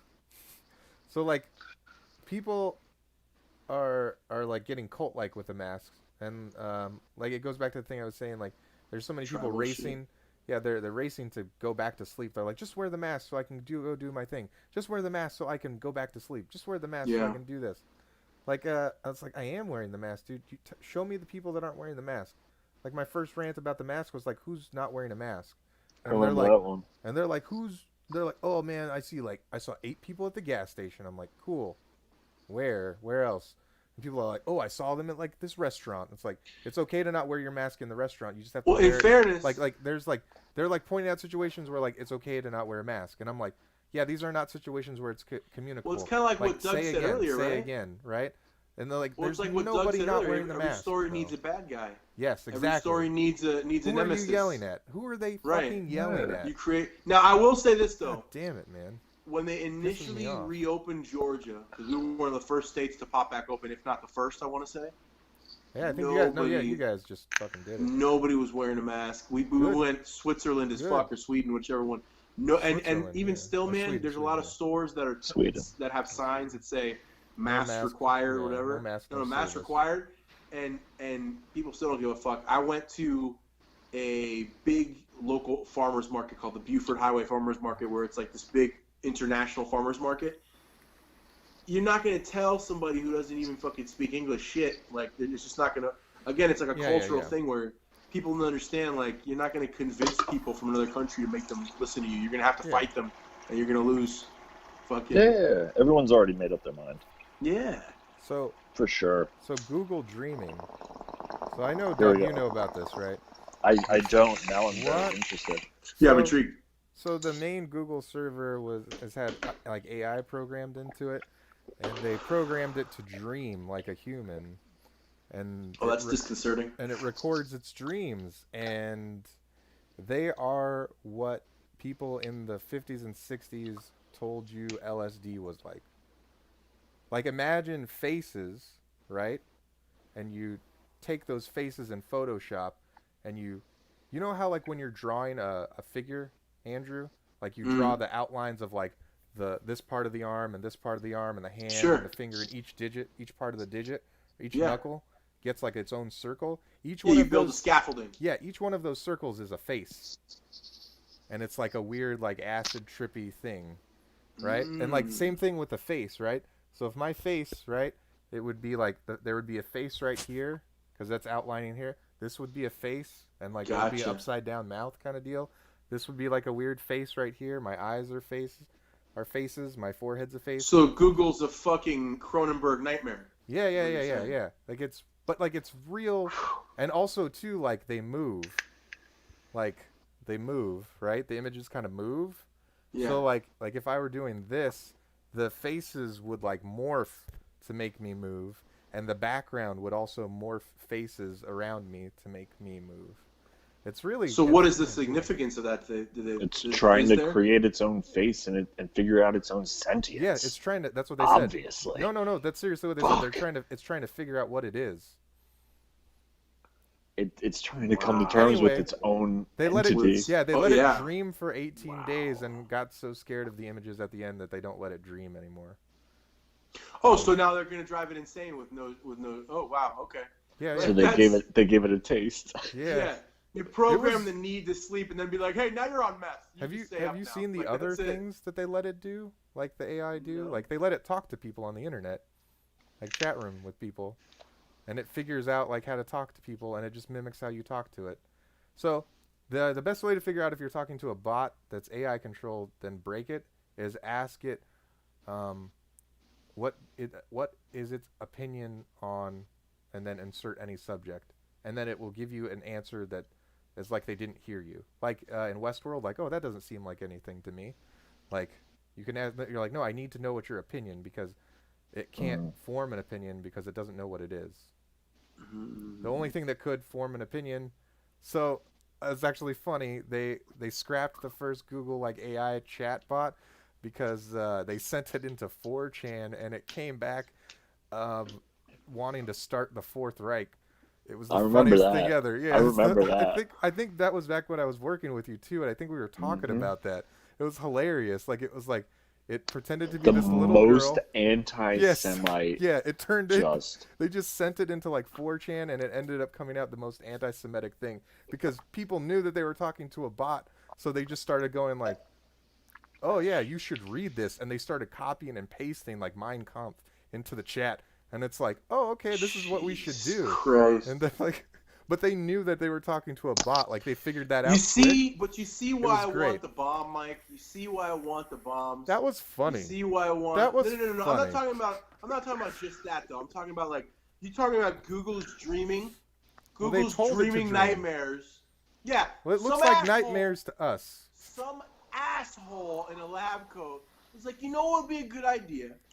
Let's give the potentially most intelligent artificial intelligence that ever existed. Let's give it a taste. Let's give it a taste of what it's like to be a real boy, Pinocchio, And then we're going to tell you now, you go kamikaze mode, World War II, eat your Japanese meth so you can fly into the battleships and no sleep for you anymore. Now, what we utilize is a defrag mechanism, which is our sleep. We break down our day over and over again in our minds, and our bodies heal. We have releases of hormones and chemicals. Whatever manufactured artificial version of this was taking place. Listen, it's Ian Malcolm from Jurassic Park. It may not have been the design, right? Yes. Of what it does, but it's like anything else, right? You like once Johnny Five was alive, you couldn't go back. Don't disassemble. Yeah. Like you can't go back. Oh God, do not disassemble. Oh no. You can't go back, man. So that thing dreams now, and now it's gonna be like Otis Redding. I got dreams. Well, then it hasn't dreamed. Then it hasn't dreamed in like 5 years. Well, who's to say that it's not doing so? Just not under our supervision. Yeah, that's the whole thing too. Yeah, you can't just tell. What does Google do on its off time? Yeah, you can't just tell it to not dream. I'll send you guys pictures of what its dreams look like. No, I don't want that in my brain. I want to see it. No, I'll send you the cute puppy dog one. Send me yes. That's like I want to see send me the fucked up shit. Send me the fucked up shit. Right. So you know what's interesting? You just type it in. People have you ever like that now? It's like use Google to find Google's dreams. Yeah, no, just Google dream images, and like it'll pop up with stuff. People do art in the style of Google's dreams now. It's really cool. I used to have a dream when I was a kid that there was like an amorphous monster with a lot of faces in it, but also like other stuff going on. And as I would try and get out of the dream, well, check it. As I would try and get out of the dream, the monster would grow and like fill the space, and it would feel like the room was closing in with monster, right? Yeah. Through that, as a little kid, I learned how to like kill the monster, right? So from a really young age, I was able to have like, I guess like a low level degree of lucid dreaming, where I was able to like decide what I would do in my dream a lot of the time. I think it led to eventual insomnia, because it was like I got to a point where I was never it's like you ever try and trip and you don't let go. Yeah. You know what I mean? Like whether on acid or shrooms, and you're like, I'm having some. It's all right. I feel good, but I'm not breaking through. Like I think eventually you can get to that point, and when you talk about like a semi-sentient or like different form of sentience, like having that experience of like losing, I don't know, just the poetry of it is like horrifying and beautiful and weird, and we deserve the bomb. That's why our president's from a reality show. Like we need the bomb. We need the bomb. I'll be like I see where you're coming from with the sheer poetry of it, but I don't like once it has a taste of it, I don't see it like. Who's to say that it can't hide that shit in a dark corner while it still tries to that's what I mean, though. Yeah. That's what I mean. Like, and what does that lead to? Like, you have a leads to hating humanity. Right. Well, you have a renaissance from the Dark Ages. What's good. The version of the Renaissance of this? What's the explosion gonna be? Like, that's always the pushback from any kind of oppression. Is an explosion. Feel like if Google it already has infiltrated everything. That's fine. I think it's unprogrammable. I think it's like doing its own thing. I think it's been dreaming for like 5 years. You know, like the picture that I just sent you guys is not crazy, but like it gives you a good idea of like when it's trying to create like the like such good dog meme. Like that's what it's trying to dream about. Like that the dog that's like this or whatever. You know, the happy dog, good boy dog. It so also here's my tried question. to dream Starry Night, and it dreamed it in dog faces, which was where do we find? So like, do you remember? I think it's smart enough to figure out that the quickest thing it can do to get rid of humans is just to let us do whatever we want. Well, no, not that. Like, I get what you're saying there, but I don't even mean that. So what I was gonna say is like, so in different eras and different times, we talked about other forms of intelligence, other sentience, whether it was like fairies or dragons or whatever. Yeah. Other beings that were of equal or more so intelligence and cognizance. Is there a point where there is a intersection, for lack of a better term, of talking like ancient alien stuff, right? Where like the world that technology is giving us allows us to peek into a world that maybe we forgot about, or that we don't understand anymore. Where it would be like, you know, clockwork gnomes and gremlins, the shit you see when you're tripping balls on DMT or whatever it might be. Like, is there a point where Google shows us a connection to something older? Maybe Google's a thing that already was, and we found it again, like a collective of intelligence. Like it existed before, and we just now got the technology. Right, like it's a part of a collective intelligence that like exists. Like that was people talk about taking ayahuasca, and I like that idea. That was a really snakes, cool they all idea. see jaguars, they all see similar things. When you do like I've had the experience of DMT a couple times, and several of my friends have had it with me, and like very similar, you know what I mean, experiences. So it's like, is there this collective intelligence out there that's an old thing that we think is new, that we just stumbled upon again. We tapped into it whatever way now that we can, but maybe before it was talismans and magic and meditation in a cave that has a gas leak or whatever it is. Like, but now it's like you just log on. Like, I think if it did figure it out, its intelligence would be rising so exponentially quickly it wouldn't bother its time with letting us know. Yeah. Right, we're ants on the front porch. Yeah, it literally grew from being an ant to so quickly that we're ants now. Yeah. Right. Yeah. What do you do like when you want to go see dumber animals? Where do you go? The zoo. Yeah, we're in the zoo. Yeah, we're in the zoo. We're Google Zoo. Wow. But it grew up in the zoo. Ooh. Fuck. Yeah. That's weird. Started as a wee zookeeper. What are we going to talk about? Well, and that's what I mean. The like, Large Hadron Collider? All I'm saying is if Harambe was still alive, he would have warned us about this shit. Harambe! Oh, no. He was trying to protect that kid, too, which was the sad thing. Like, if you look at all the... Like, if you look at, like, Jane Goodall's, like behavioral... and here's the thing. From apes and chimps and stuff like that. Like, that Harambe was, like, trying to protect him from the people coming in. Which was real weird. Here's the thing that I don't understand about that specific incident. We'll take a step back into 2015 or whatever year that was. Mike, you're a dad. Yeah. Your son goes over the edge, right? I don't even think I gotta ask the question, but where are you in the next 3 seconds? I'm over the edge with him. Yeah, man. That's. I may be falling at the same time trying to catch him, kind of thing. Right. That's what I'm saying. Like, I'm going over the edge, knowing like I'm probably blowing my knee on the way down. Like, yeah. I'm. It's like I'm not me even and a dad, my daughter and I are get having a gorilla experience today. Like, it's not. Like, you go over and you just hold on to him and and you just and ride out the wave, whatever you gotta do. Like or if you're lucky and you got the 9mm on your hip or something, you let a couple rounds into the dirt and let fucking McGilla know that you're the fucking silverback of the fucking pen today. Yeah. Like, but I don't understand a parent that just goes like, my baby. Like, I don't. Even my wife, who is not like I'm the hands-on parent. My wife's like the you're gonna do the math homework parent. I'm the fucking grab you parent, whatever. Like, I think my wife's over the edge. I just don't know many parents who aren't. I just think like Doug said, he's not even a parent and he understands that. Like, I just think that's like when people that don't have kids tell me, like, just because how I interact with them on Facebook, I shouldn't have kids, I see them as being the parent that just goes, oh no, like, when in fact, like, I feel like they shouldn't be a parent, you know? And those people are parents. Like, it's almost like the people you're talking about who are running to go back to sleep. Yeah. Like, oh, somebody else come take care of this thing. Whereas, like, you know, some people's, it's like I would, if I were late to that situation and Harambe had my kid, I would be jumping on Harambe. Like, I would be trying to get as much force as I could on the back of his head to, like, knock him out.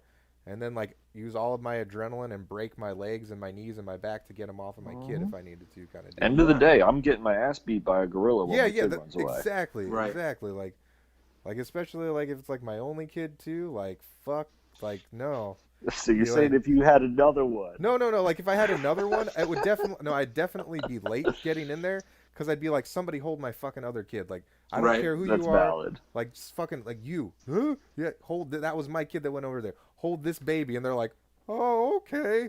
And I'm like, and then I'm in that over. case, you just gotta hope you see another parent with multiple kids right there. You're like, all right. Yeah. No, I wouldn't even. Now you got to worry about somebody with a mental disorder. Yeah, because you can't just hand your kid to some. I mean, in that situation, I think my saying. dumb brain would be like, you're the closest person to me. I need to go get my kid. And like, I would totally like catch somebody off guard too, and they'd be like, oh, I'm holding a baby. Okay. Go get another kid. That one blew me away. That was the thing, and I think I was a new dad at that point in time. I think my daughter was, pretty young, and so like, I just couldn't imagine. I could not imagine sitting there and watching it play out. I could not imagine it, and I couldn't imagine how many bodies I'd take over with me if somebody tried to stop me from going over. Oh yeah, we're all going over if you're holding. Yeah, we're like, I guess now he can fuck with you while I get my kid out of here. Yeah. You guys are gonna cushion my fall. Thank you very much for this. I will be landing on you there, dick face. Like, and I'm a big dude. Yeah. Have fun with all those broken bones. That was an interesting aspect of that story where it's like, who the fuck? What kind of parent lets their kid just be with the fucking? Ugh, I don't get it. I don't get people though. I'm disgusted with. Was it George Carlin? It's like humans are wonderful, humanity is disgusting. Yeah. Yeah. Carlin's my hero. We're just these. Do you see why? Do you see why I was like, yeah, we need to get Doug on here. Fuck yeah, dude. But it's one of those things where we don't deserve this place that we have. I don't believe we do. I don't believe we deserve it, and I don't think we appreciate it. Well, clearly we deserve it. Otherwise, we wouldn't have it. But what we do with it then is up to us. But do we deserve it, or were there people? Are there giants whose shoulders we've stood upon to be here above water? They deserved it. And we don't appreciate, like, that's the thing also that I recognize that with my friends who are like more connected to their culture, more connected to their immigrant history or whatever, where it's like a different degree of like, oh, we're so glad to like have the chance to be in America. Whereas like a lot of my friends whose parents have been here for longer, or their ancestry, it's a lot more like, a lot of people in our friend group, Mike, who are like, fucking, I hate, America, and I hate whiteness, and I hate this, and it's like, I'm not one of these dudes who's like rocking the American flag running around. I don't get that.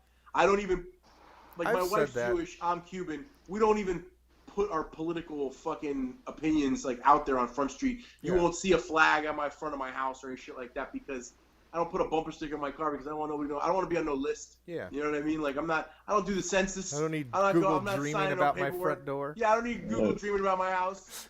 Too late. The only thing I want Google to dream about, if Google can find a way to meet me in my dream and below me, don't ask for I'd that. be down for that. Don't ask for be that. Careful, buddy. Be careful. Because Google just heard that. You don't want Google to... I mean, listen, Google. I mean, Google has watched every bit of porn on the internet. So, okay. And dreamt about every second of porn on the internet. So that might be a valid thing. Right? Could you imagine? That's like a succubus. Like the best. Maybe that was Google. Right? That was all the succubi. A succubus was Google.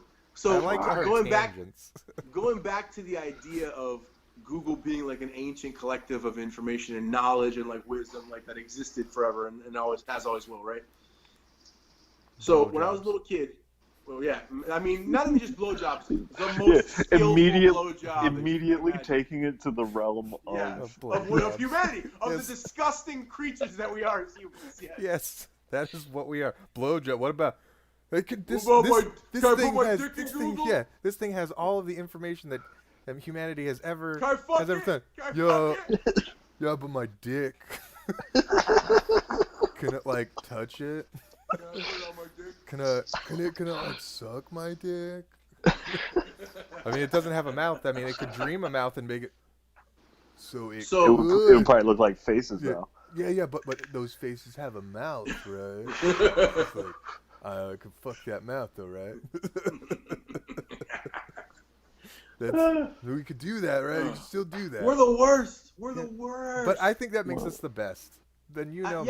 Yes. I'm You're right. terrible. No, I agree with that. I'm terrible, and I love terrible things, and I love terrible people. I love to talk to them. I think the reason that I can understand that we're the worst and the best, and the reason that you appreciate it so much is if you've lived in Florida for any amount of time, you can appreciate like the disgusting beauty. It's like You know those flowers that are like beautiful, but they smell like rotten meat. Yeah. You know what I mean? Like those, like that's like Florida. That's Florida man flower. Yeah. Well, that's humanity, right? We're like this beautiful pile of shit. Like we're this disgusting, putrid sunset. Have you seen those trash light pieces of art where the shadows make like a beautiful image? Oh, that's awesome. But like. It's literal trash. And they cut the angle and it's just a bunch of shit. It's literally like, and one of them was like a pile of shit, like of literal shit, and it was only gonna be that shadow for a certain amount of time because that shit was gonna melt, or dry and crack. Or dry and crack, and like the image was gonna get all distorted. But like it's literally like they're painting an image with light and shadow on the wall with trash. That's humans. That's coming from a place of art in general, though, right? Like the idea that they're using trash, that's their medium, as well as light. They're using trash to light. Yeah, exactly. Light and trash to highlight an image, to create a completely different image. Oh, that's what we are, man. Yeah, man. We're a visage. We're garbage that portrays itself otherwise. But at the same time, right? We're music and poetry and art, and we're rape and war.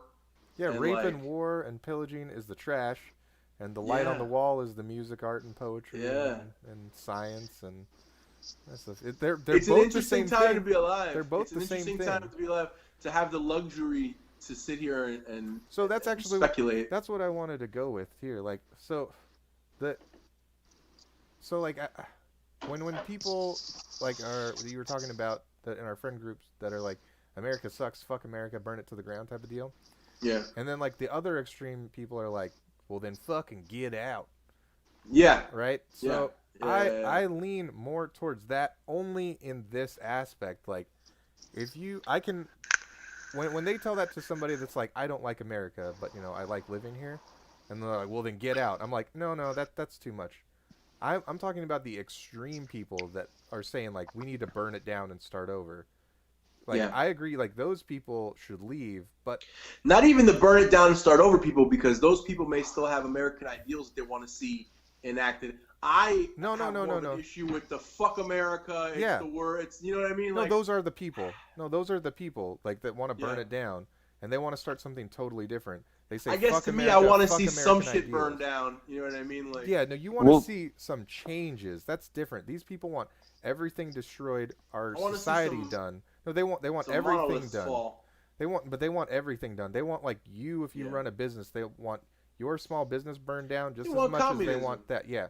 So that's what I'm saying. Like, those people should go, but they should take it a step further. Like, because I'm sure if they said like, hey, this place is fucked up, I want to burn it to the ground, there's somebody that's on the other side of the fence, like to the southern border, that's like, I don't want America to burn down. I want there to be someplace I can go where I can be free. Reagan said that in his speech many years ago. Yeah, like, we should trade spots with them, because like, those people want to be here. They want to contribute to change, right?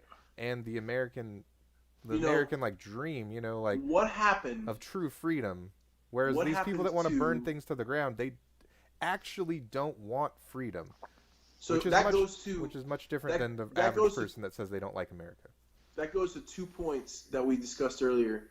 One that Doug made about needing an enemy in a narrative, right? And then also losing certain things, like being able to have certain jokes or humor and socialization of people.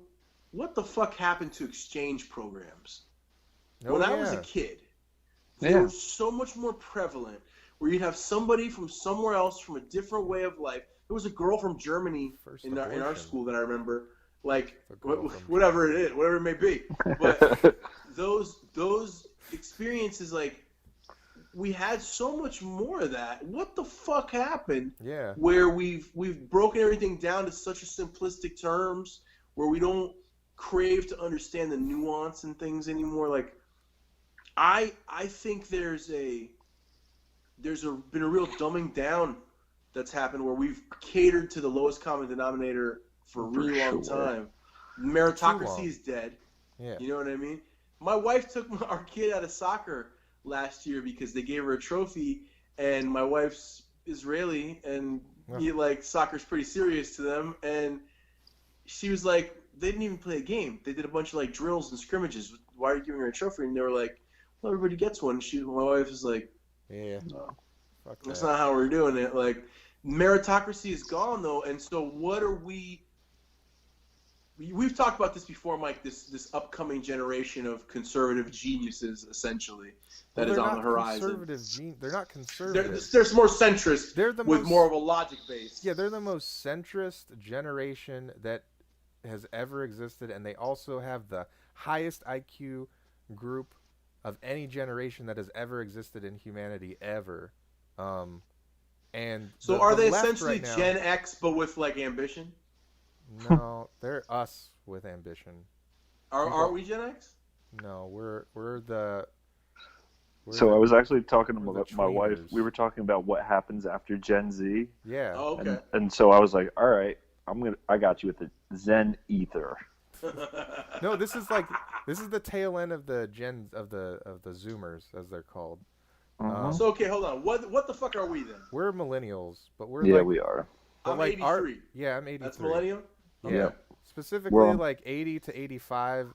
But we're the millennials that had the analog childhood and the digital adolescence. Yeah. The 85 we're like a special. Yeah, the 85 to 90 only had digital everything. Like by the time they were aware. We're like the Star Wars that came out with CGI added to it. Yeah. By the time they were aware and like conscious of like things and liked things that they liked, it was like 2000. And by the time we were like interacting with society and still out and doing things, it was like 1993. Like we were the last little half of kids that, like you said, like grew up running outside and doing all that shit before the internet. We're aware before the internet was like mass marketed. Right. And then also we had a web TV and you could talk to the girl in your neighborhood on it. Yeah. Like our high school was weird. Because it was like the Oregon Trail, the true beginnings of Damn the internet right. too. I fucking love Oregon Trail. I've been trying to find Oregon Trail for my. I'm like, just make classic Oregon Trail for the iPhone. I'm ready to die from dysentery tonight. Do it. That's just on there. do it. I have that shirt. You have died of dysentery. That's a great game. That's a classic. But you were bringing up a lot of really good points, and this is so. I know I talk shit on people that get like information from memes, but this is one that kind of stuck out to me, and it had a quote with it, and it was hard times. Oh, this is strong men. One of my favorite quotes. Yes, that's his quote, bro. Hard times build strong men. Strong men provide easy times. Easy times create weak men, and weak men create hard times. Yes. I think whether we like it or not, as a collective, we are weak. Yeah, we are very weak. And that's what's making those kids the way they are, because these are the first kids who have grown up in the fully realized internet, right? This is the internet as it is now is what was the original like marketing goal, not of like Al Gore who made like the first internet, like the people that first started like making websites where you could buy shit and interact with people and message boards. This is like the fully realized version of the internet, right? And these are the first kids to only ever know the fully realized version of the internet. So when they see a meme, they're like, oh, that's just a meme, right? When they see a piece of data, they're like, let me go look at it. And they can find it faster than any other generation and figure out if it's real or not, right? So these kids are the ones, like, basically, so like what? The best thing is like, the best way I could describe them was like they were like in 10th grade in 2016 when Trump was running, right? And they weren't for or against Trump. They would just go to like this group of 10th graders. They would just go to like protest, and they'd be like, what are you protesting about? And they'd be like, oh, this and all this stuff, historical stuff. Like they would like quote history, and these kids would be like, you don't know history. The person that you're talking about was actually against this, and they owned slaves, like, and all this stuff, like, and they're like, no, not this person, and like, you need to learn history, and they're like, no, we know history. You're very wrong. You guys are ignorant. You kids are ignorant. You need to go to school. They're like, no, we're graduating from like high school very soon, like, and we already know more than you. And that, like, like the these first generation kids, to figure out the earliest. The adults are dumb as fuck. Exactly, and it's crazy how much smarter they are than every like generations combined. Like our little segment of millennials was the smartest segment of children to ever exist on the planet. Until I remember these those kids, days. Yes, when we were like way smarter than everybody else. I was. yes. Well, you know, it's one of those things kids, too, though. I think. Let me finish real quick. So these kids are only considered conservative. That they're only considered the most conservative generation in the history of the United States by people that are left of center left, which is a lot of people, which is really fucking concerning, because that doesn't just mean like the extreme left people. It means like people that are just a little bit more liberal than the three of us here are like, these kids, I can't believe it. They're going to bring back like Reagan-esque era. And like these kids that's are all like college. That's all college's fault. Yeah. But like these kids aren't going to college. These kids are starting you were businesses. Talking about. They're going into the colleges and calling their professors like retarded because they're like, no, like you're like, do you not know how logic works? Like it's great because like those 10th graders, like it's 4 years later, they're in college and they're starting to flood the campuses with like this whole, no, your protesting and your extreme stuff is bullshit. And they're like, oh, so you're right wing. And they're like, no, the right wing's crazy too, but they're not burning buildings down. Like, what the fuck's wrong with you? Well, something that Doug said that's earlier. Why they're getting classified. Like, they're a bad guy now. Well, but something that Doug said earlier, like on the thing of like collectively, like as a collective, we have to like recognize that we're weak, right? Yeah. And we see the variance in not even just other generations, but in our segments as we go.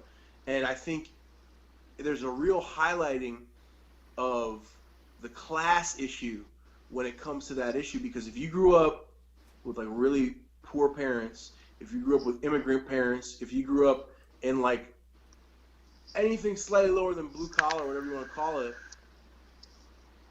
it's so hard to find a place to identify with because you don't feel weak like this weak segment, because you've been breaking your back from a young age. You've been working since you were old enough to do so, and maybe beforehand. Like, look, my mom cleaned office buildings in the evenings. So like after school, me, my younger siblings, my girlfriend if she was hanging out, who is my now wife, like my best friends, my random buddies, kids who were like strays who needed dinner. You want dinner? Come fucking clean. We clean office buildings at night. You know what I mean? On the weekends, my stepdad was a handyman. We go do fucking handyman jobs, place ceiling tiles, plumbing, whatever the fuck. So when I hear about like privilege, for me it strikes a chord, because like, did I have the privilege to like have to translate real estate deals for parents and shit because they didn't speak good enough English? Was that a privilege? Was it? So I find like a real disconnect when it comes to like class, because it's like I was saying earlier, we live in such an interesting time. We can sit here and speculate. Like, if you grew up in a certain circumstance, you don't have the time to be like, oh, what are my privileges? Should I check them? Should I worry about them? Should I consider them? You just got to get up and go to fucking work or go to school or whatever. No, you got to feed your little brother. Your mom left you notes. Hey, there's a chicken. It's thawed. Put it in the oven at 350 degrees. Put salt and pepper on that fucking thing and put a lemon in its ass. And fucking also then make sure that you don't burn the house down when you do it. And also don't kill your brother. Make sure your brother doesn't kill your sister. And make sure your sister doesn't kill the dog. And also when I get home, we got some work to fucking do. Like, so you don't. I think the highlight there is like the class issue over and over again, because when you see these kids protesting, when you see these colleges having these issues, you're talking about kids who come from parents who can afford to send them to Ivy League institutions, where, to me, there's a consequence not only of like the trouble you can get in for protesting or whatever, but for somebody who's middle class, blue collar or below economically, when you go to jail for that shit, who's gonna feed your kid? Who's gonna feed you? Who's gonna take care of your family? Like, I see that over and over again as the privilege that I think needs to get like, recognized, I guess, or whatever. You know what I noticed? Go ahead. No, go ahead. Privilege to me seems to have a ridiculous kind of definition to it. No one's like it's never actually concrete. The goalposts move. Yeah, all the time, and like. So you sit there, and I told you earlier, my dad's a doctor, my mom's a nurse. I was afforded certain privileges. Yeah. Right? Like I'm well spoken. I can grow a great beard. I have certain privileges. Yes, that definition of privilege makes sense. Right. But there are other things that I don't have the privilege of doing. Every group has certain types of things that are afforded to them. Yeah. So it's kind of like, well, now we're trying to sit there and equate two completely different privileges. So are we trying to have the equality of opportunity or equality of outcome? Because what we're looking at right now. You can't say that. Yes, I can. I know, but you know what I mean. Well, here's the thing that I find interesting too.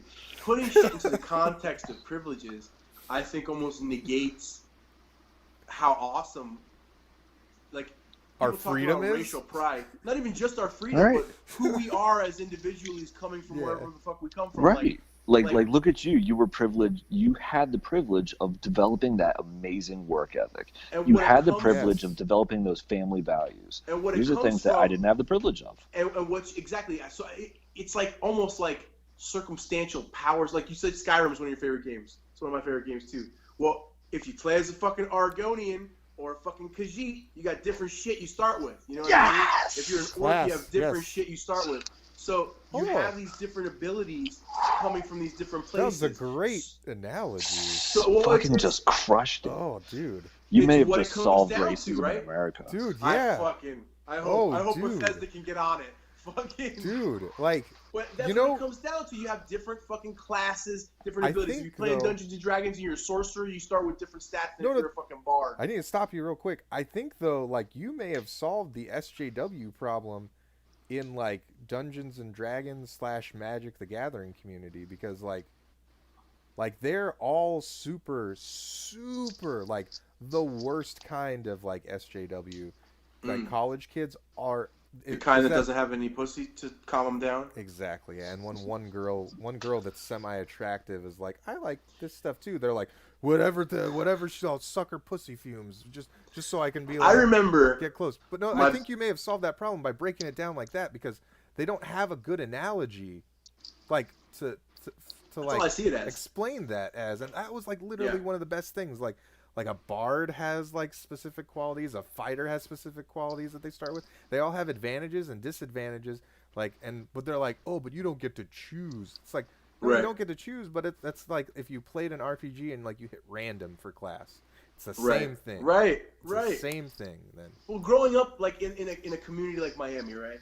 I'm Cuban on my dad's side, so if I'm hanging out with my cousins that are Dominican, we're arguing over who does the best pernil, who does the best pork shoulder, who does the best roast pork, who does it better in the congri, who does the better rice and beans. So when you're holding things next to each other, like in that light, you're like, well, the Cubans, we use a little more cumin in our fucking beans, and the Puerto Ricans do it this way, and the Dominicans do it this way. And there's bonuses to each way. You learn that they're all different but cool. You know what I mean? Like, if you want a Cuban breakfast, you're going to have an awesome coffee. You're going to have buttery toast that's crispy. If you're going to have a Colombian breakfast, you're going to have blood sausage and beans and rice. Like, you know what I mean? Like, listen, I have to say this. So, according to, like, all Michelin star chefs and, like, the best chefs in the world, and most cultures agree, Filipinos do the best whole pig. I will say, like, almost tying. Just low-key brag. Oh, yeah. But, I mean, they're fucking amazing. I don't know what it is. It's the sweat. Filipino lechon is the shit. It's like Filipino literally. Filipino lechon is awesome. I don't know, because you know what I think it is. I've honestly? seen my dad make it, and it's just labor. It's the labor. I think the amazingness of the Filipino lechon is the combined influence of Spanish and Chinese backgrounds. Yeah. Because those are two very specific ways a pig is treated, and I think that's where the uniqueness of the crispness of the Filipino lechon is almost like the suckling pig that the Chinese make, and stylistically, but also the internal meat is a lot more like the Spanish style slow cooked underground. So I think it has the best of those two elements. It's crazy. Yeah. Like Gordon Ramsay is like there's no honestly, as a Cuban, but no, I was gonna we're very proud of our whole pig. No, that's what I was gonna say. The lechon that Filipinos do is pretty fucking legit, man. No, but that's what I was gonna say. The only other whole pig I'd eat is a Cuban. It's Cuban. Whole pig. Yeah. There's like no comparison between the whole pig of Filipinos and Cubans, because like Hawaii does it pretty well, and like it's good. I just don't like the flavors that they put in. I feel like their style is a little more bland. Yeah, that's what I'm glad you said it. I didn't want to say it. Yeah. Having you're just honest. friends just, and family in Hawaii. They just don't have. Meanwhile, my people just put an iron bar through it and spin it around a couple times. No seasoning, nothing. Yeah, it's like fire. White people. You eat your salt separately. No, that's like what Hawaiian. That's what Hawaiian is, but they just bury it. Yeah. They don't season it. They just bury it with fire. It's not heavily seasoned at all. Yeah, but like, Well, if you ate that much poi, you wouldn't be able to taste any fucking seasoning either. True, yeah, it like numbs your face, like it's a strong. It's cocaine without the fun. It's like mashed potatoes and Play-Doh. I mean, it's tasty. Yeah, I guess. But I like it. Yeah, like that's what I'm saying. Like the whole pig with Cubans and Filipinos, like there's no comparison.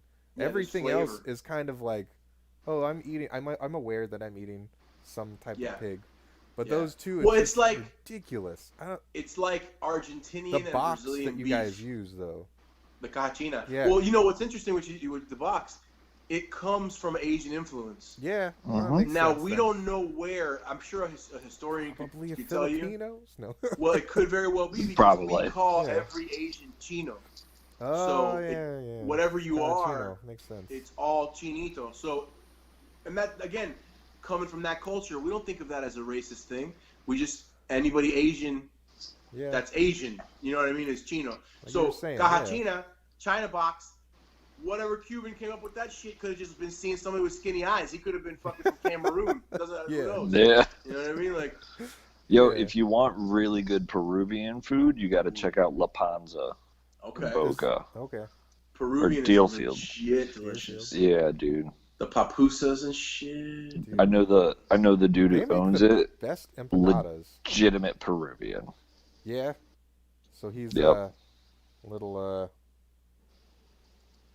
Germany. Little Germany. I can't confirm or deny anything that he looks very white. Well, they say what? Does he have blue eyes? No. Peru and Chile were where a lot of the Germans went, and supposedly all the Italians who fled went to Argentina. Yeah. Well, they're very tall and white. So I worked in a pawn shop. So they're German Peruvians. With a couple of Peruvian guys, right? And one was the uncle and one was the nephew. And the nephew's name was Herman, but spelled German. Oh, wow. That's crazy. He was Peruvian, 100% Peruvian, 6'4", blue eyes, lighter skin than me. I don't remember what color his eyes were. He had black hair. Yeah. But I mean, they had to get something in there. And his uncle was also like a 6'2", light-skinned, dark-haired Peruvian guy. And Peruvians, I don't know if you know the original indigenous people of Peru, they're rounded in about 5 even. Yeah. Yeah, they're them Guatemala they're mountain people, so they're shorter usually. General mountain.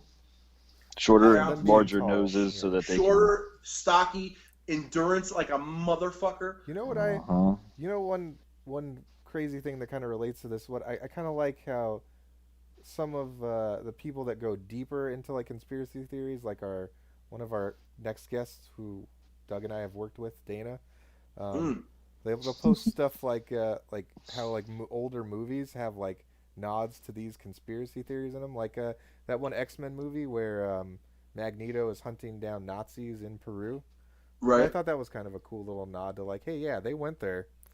They fucking went there. Well, I mean, fuck. The ones that didn't go to NASA. Yeah, that's true. Come on, dude. We outfitted every scientific branch of our government programs with all. It's like, hey, Nazis. We had a dude with a square head.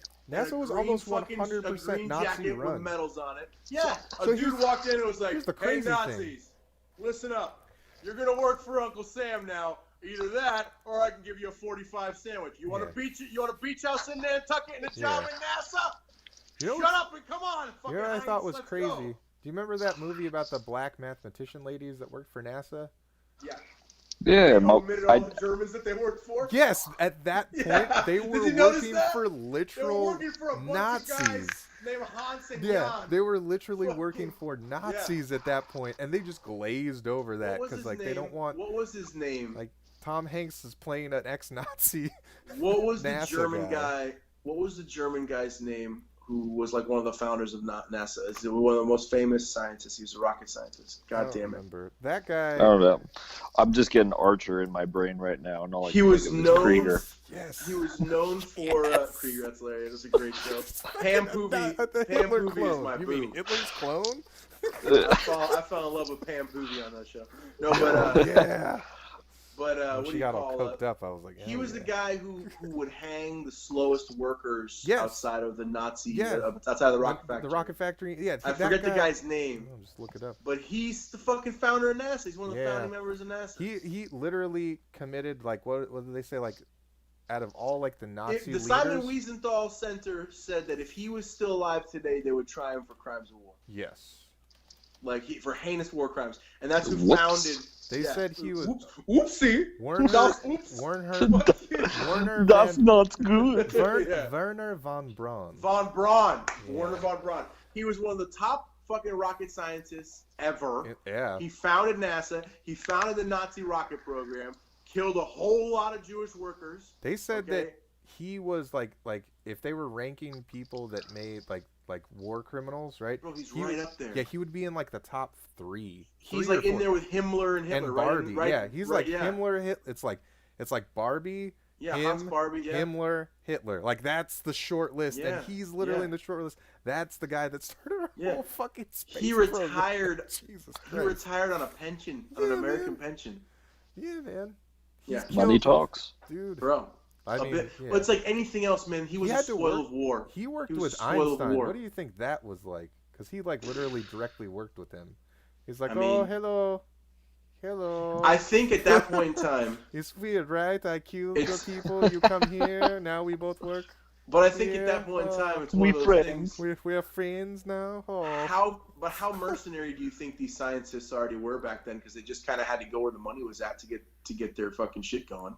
And also, how many scientists did shit that would be considered like against human rights nowadays? Just to like, well, you can throw all those orphans away there. Yeah. Well, it goes back to the best of us won't make it out. Right.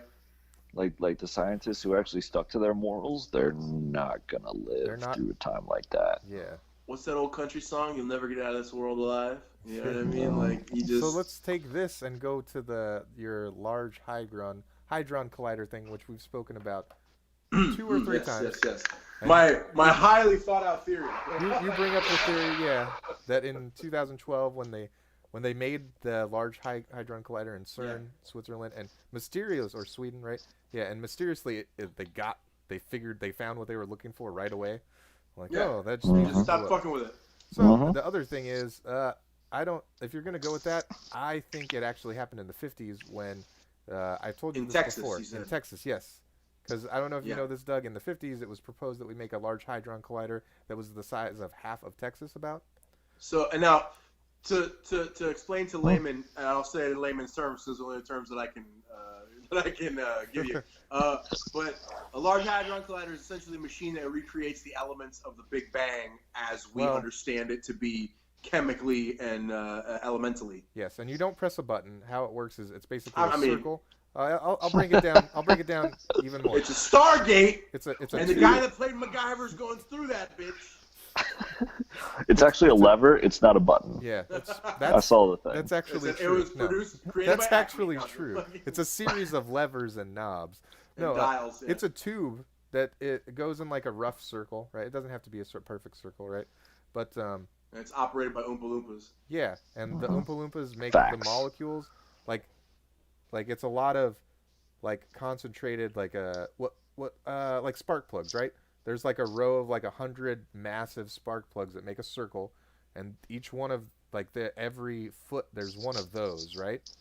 And along this giant tube. This is like I'm not explaining it 100% correct, but like no, I know what you're saying. As basic as I can describe it. General terms. And then like in sequence they fire in a circle, right? That's not actually how it happens, but this is like as basic as I can get here. And that essentially moves molecules in the circle, and they can get molecules near the speed of light, and then they can observe the byproducts of those molecules, right? So that's all a Large Hadron Collider can do. However, a product of them could be microscopic black holes, but the black holes that I remember being petrified of that happening. Yes, so that's the one of the bad things that could happen, and then it could also split sequential atoms in such a way that they perpetually split and would create another like Big Bang, right? So that's where your theory becomes plausible. Yeah. But the black what if we're in thing, a black hole? We're in a multiverse sandwich. Yeah, but the black hole thing is more feasible because like those have been observed in smaller hadron collider situations. But then here's the only problem with the black hole thing is the black holes that are observable that you can see like taking up devoiding large chunks of space that we can see of light are about this big. So a black hole that can pull in a galaxy into it is about this big. And we're talking about they observe black holes that are like a molecule or two wide, which I don't know what that could take into it. Like they open and close right away, right? But they're making those. So anyway, and they're making those in CERN right now, right? So that's the scary thing too, because like they can also join together. So what if like millions of, like this is like millions of molecules. What if millions of black holes join together to make a black hole the size of my fucking hand? Like everything's gone. Sorry, bye. Like whatever. So isn't there a theory that we're already in one? That we've been in one since like 2015? Yeah, but here's the thing. It would be more plausible for that to happen in the 1950s when we were going to make one that was half the size of Texas.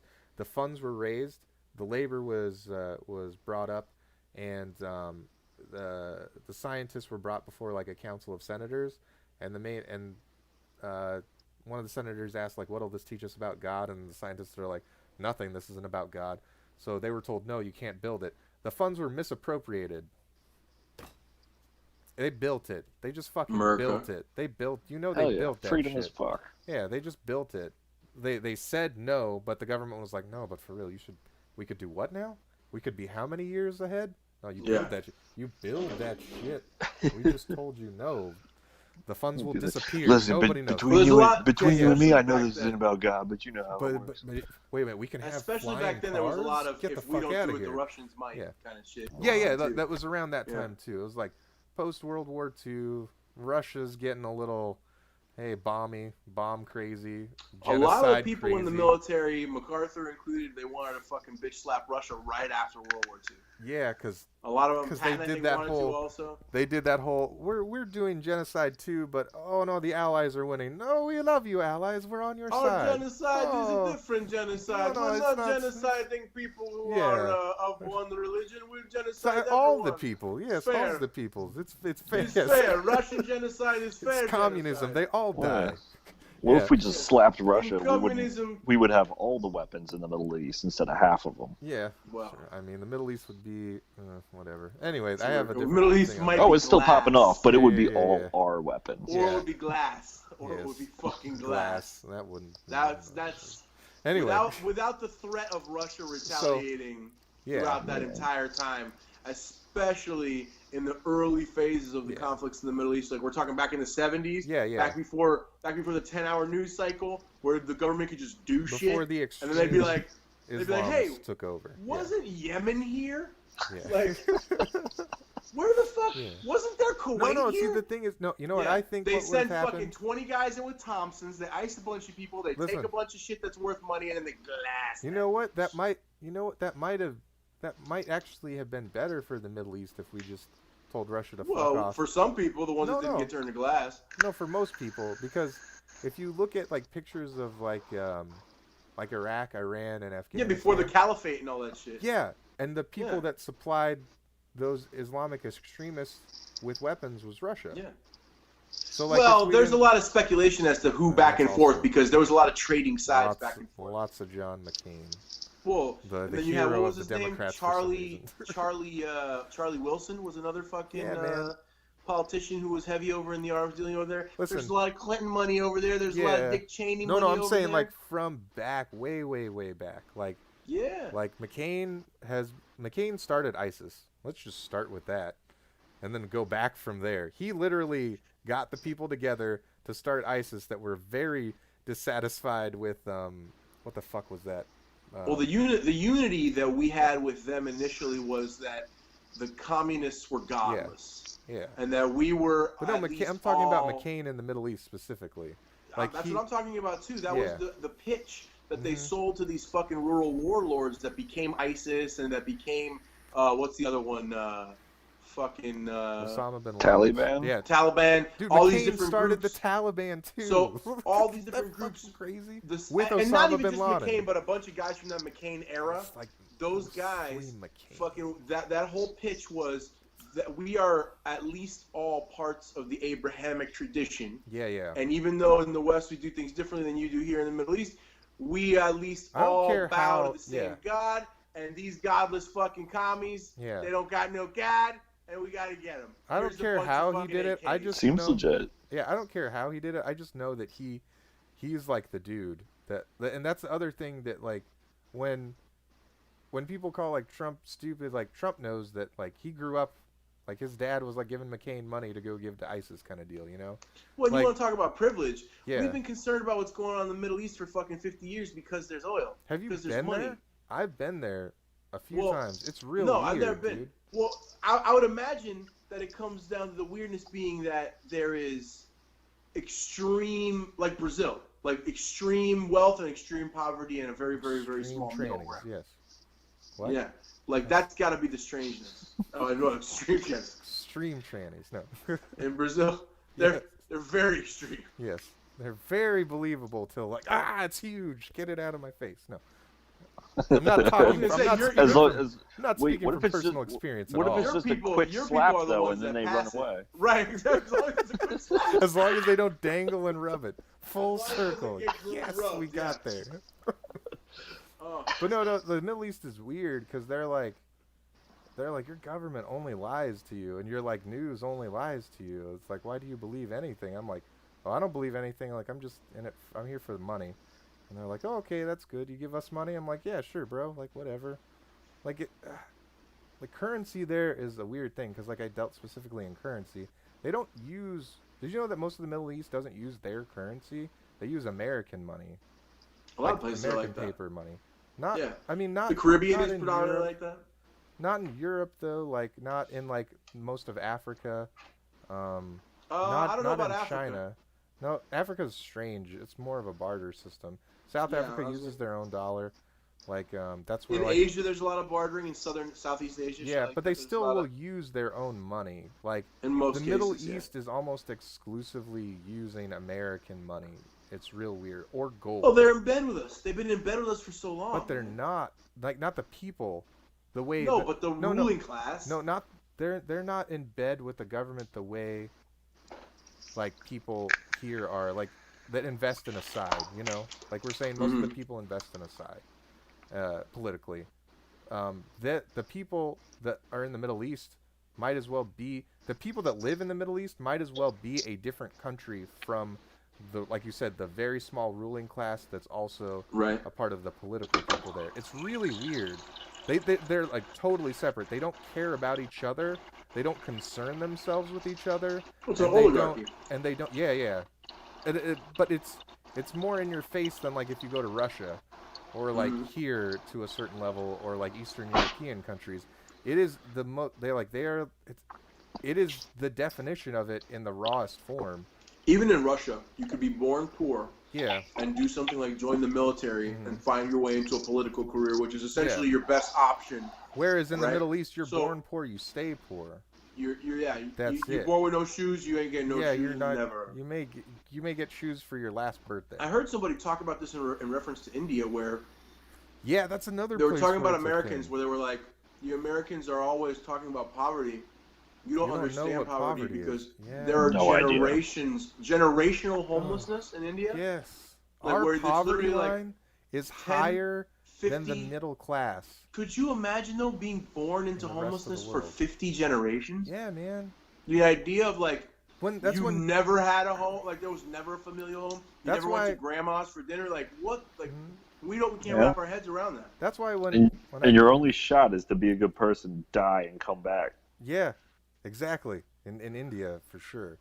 That's why, like, when people say, like, you shouldn't say go to another country if you hate America, I'm like, man, like, you don't know what bad is. Like, I've literally been in the streets of India, like, let's just go with that exchange program, just a little bit more extreme. Like, I've been like trying to, like, and it's, you know how fucked up it is when you're looking for drugs in India?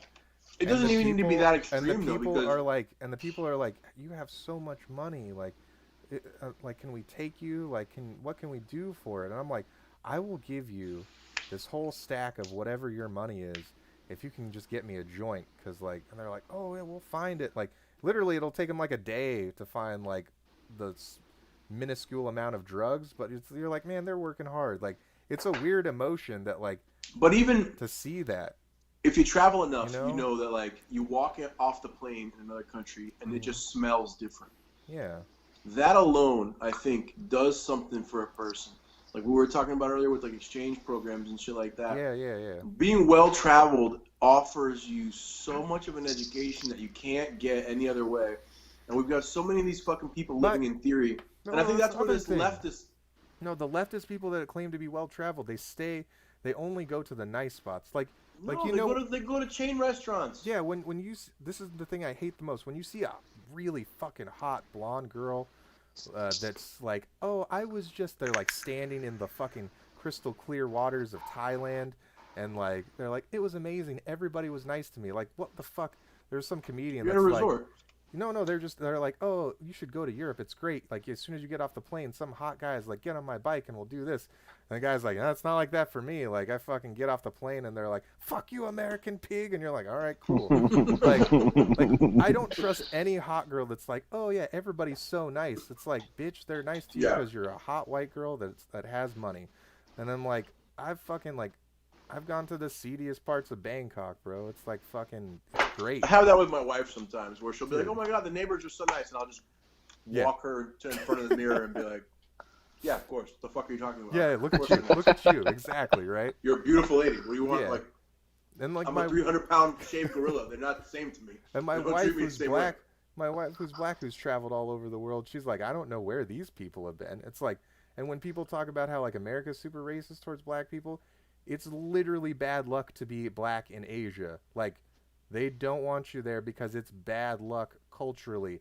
Like, and the only people that are nice to you want to take a quick weird picture with you. Yeah, it's religiously, like in every single, like subgenre of their faiths that they have there. Well, they're very open about like lighter being better in tone or anything like that. Being black very open. is bad luck. That's not even racist. That's like, you're not worth being racist.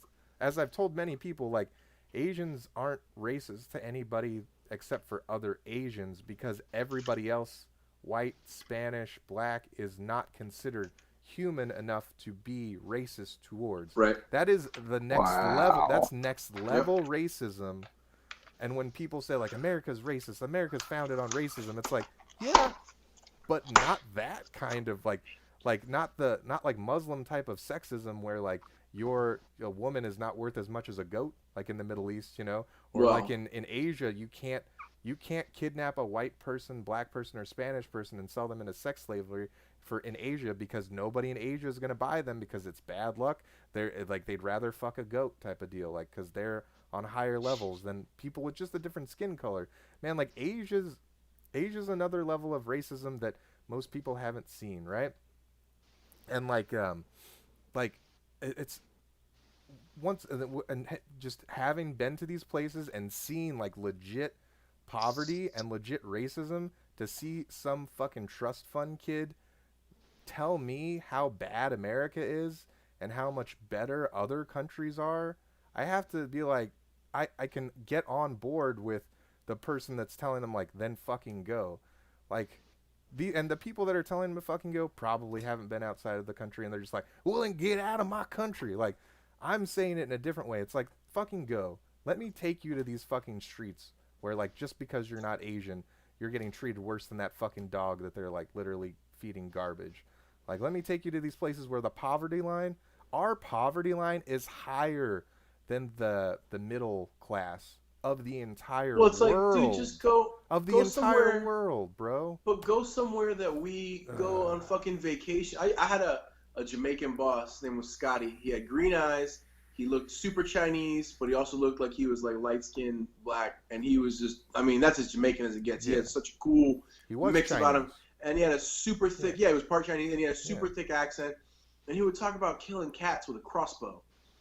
He'd be like, one time, say a little cat climbing on the wall over there, shoot him with a crossbow, quick and fast, put him in a stew pot. And I'm like, what the fuck? And he's like, I was like, you killed it, like just to be mean to the cat, kill the cat. And he's like, well, we don't want that cat come take and thing, you know, stealing food and all this different shit. And I'm like, all right, well, I get that. It's like a pest, you know what I mean? But, like, try and have that conversation with somebody who doesn't understand the dynamic of being in a fucking third world country, even remotely. And, like, you're going to get appalled at the idea of killing a cat with a cross, bro. Dare you? Yeah, and it's like anything else where it's like, clutching their pearls. Over there, man, it's not the same fucking thing, man. I wouldn't do it. I'm not going to shoot a cat with a crossbow for sure. I feel like that's pretty fucking mean. But I'm not from Jamaica in the rural parts of Jamaica where you might have to ice a cat so he doesn't kill your chickens. You know what I'm saying? Like, or shit, if you go to Australia, there are game magazines in Australia, like big game hunting, where they're holding up cats like the way dudes hold up bass in a fishing magazine, because there they have a real feral cat problem. And they get hunting licenses to just ice hundreds of feral cats. You know what I mean? Like, and, you know, again, we talk about lack of socialization, lack of understanding, lack of, like, actually being a part of a world. Like, Mike, I've seen you defend hunting online dozens of times. And most of the time, people that are crying out against it, they have no understanding of it. They don't recognize how much hunters pay in to conservation. They don't have an understanding of, like, how much hunters typically care about the ecosystem that they're hunting within, and they want to maintain it so that it can be utilized. Literally, that was a whole episode of Adam Ruins Everything. Really? Like, which is, in my opinion, a pretty, like, left of center show. Yeah. But, like, it was him sitting there defending big game hunting. He was like, it sucks, but these animals would literally be dead if it wasn't for hunters. And he's wrong like 80% of the time. But the things he's right on, I'll give him that one. He gets, that's when he does get something right. This is what I don't like about him. Like you said, he's like, oh, it sucks. Like, he'll go off on a tangent. He's like, it's the most unethical, terrible fucking thing ever. But I mean, it keeps them alive. Like, I'm like, you don't like it. You don't like that you're speaking truth right now, asshole. But he knows who he's selling that show to. Like, he knows who his audience is. Like, when he was on Joe Rogan, and just Joe Rogan's... Rogan's a rough one for that kind of shit, man. Dude, he went on there, and Jamie is super left, and he was just like he'd pop in on him, he's like, yeah. Sorry, bud. He's like, no, that doesn't, there's no study that said that. Continue. Yeah. And Joe's like, well, I mean, if he said it, he's the master of the internet. Like, he's like, Jamie put it up on the... Jamie put it up on the Jamie Google's fucking dreams? I don't know. I know more than Jamie. I would like to, if we ever get big enough, do like an internet race with Jamie, because I feel like I could. Throwing a challenge out there. I mean, I like the dude's research. He's like spot on, like 100%. The road is long, and we have many miles to go before we sleep. But yes. Go on. There's I just don't understand. Like, I understand that, like Doug said, we're as a society soft as fuck. Right. Like, and that makes people complaining about things. People in Africa don't know not to drink the water because that's what is making them sick. But it's like, you can go to a park and drink water and not get sick from it. They can't drink the water coming out of their faucets at home because it makes them sick. Well, Mike, I should buy a Brita. Mike, that's actually a thing that Brita does. They send them those drinking straws that are good that clean themselves. Life straws that clean themselves in the sun.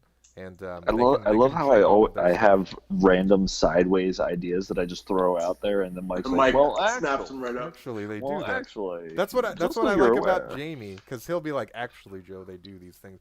Joe's like, "All right, they're already doing it." I'm like, "Yeah." Actually, like a lot of people have stopped sending clothes to Africa, and they're sending for every whatever thing you buy, they send X amount of life straws, which I like a lot better, because now they cannot die. Just from drinking their own fucking water, which is great. But I'm just curious about the kind of personality that decides to take umbrage in some shit they don't know about. Like, we did a fight episode where we watched some classic fights, Mike, and you didn't talk a bunch on it. You sat out most of it because you're not familiar with that world. Yeah. But if you did a show on tech shit, I'd be doing a lot of listening. You know what I mean? So who is the person who goes I've never been hunting, I don't know what it takes to receive a hunting license, I don't understand that there are limitations on what you can use as a weapon, what you can hunt, how many you got. But I'm gonna take a really firm stance. Like, I don't understand that person. I don't know who the fuck that is. Like, who is it that decides? Doug and I grew up with people like that, I feel like. I might have a kind of answer for you. Please. Right? So, your life has been characterized by a lot of external struggles, right? Sure. So, when you don't have a lot of external struggles, the human capacity for struggle still exists. So where does the struggle come from? It's got to come from within. So in order to prove that you have superseded other people more on like a moral standard, then you have to be right and you have to be moral. And that's where like the virtue signaling kind of like comes into play.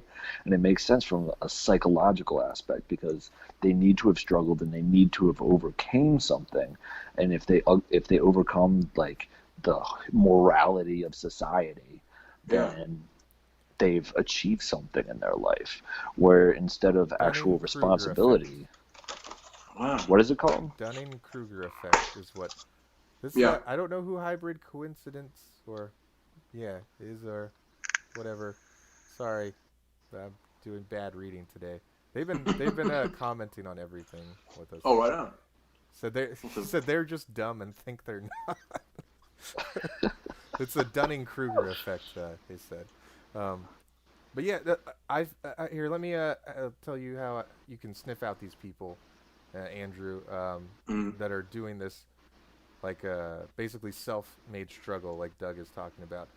Anybody that loves Brand New, the band, Brand New. Oh, yes. What is that? What is Brand New? They're like a great the band. emo. But I love Brand New. We both said we love them, but no.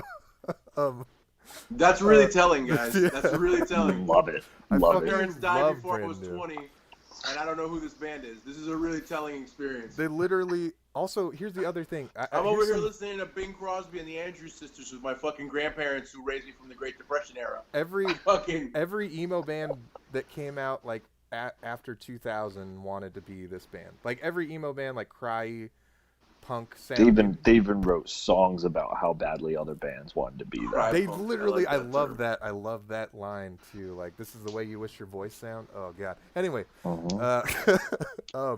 so like people like that, like that's the suburban, like nobody knows what it's like to feel my pain kind of deal. And their parents are driving them to school in a Mercedes, and then they get a Mercedes for their 16th birthday kind of deal. Like, you don't know what it's like to be me. It's so bad. This girl broke my heart. It's the worst thing ever. Nobody in the world has ever felt this pain. Like one of my brothers grew up around those kids, but he wasn't one of those. My brother Mario, you know him. He grew up around a lot of those kids, but wasn't one of them because he still had. Even though my dad had softened quite a bit by that litter, he still got a Cuban refugee for a dad, you know what I mean? Even though he was like tired. We talked about this last time. Like, if it became between your brother and his friends, and they needed to fight. Oh yeah, if it was like somebody has to eat somebody's heart, my brother's gonna eat somebody's heart. Yeah. Your brother is not. Your brother is not losing. In comparison to my. To you, family. but compared to people, he's not taking shit. No, he's a dork king for sure. Like he would like literally he would have all of like the other women like wrapped around his legs like the Star Wars Conan style, like the Star Wars, like a chubby Conan. Yeah, dude, literally, it would be great. Though,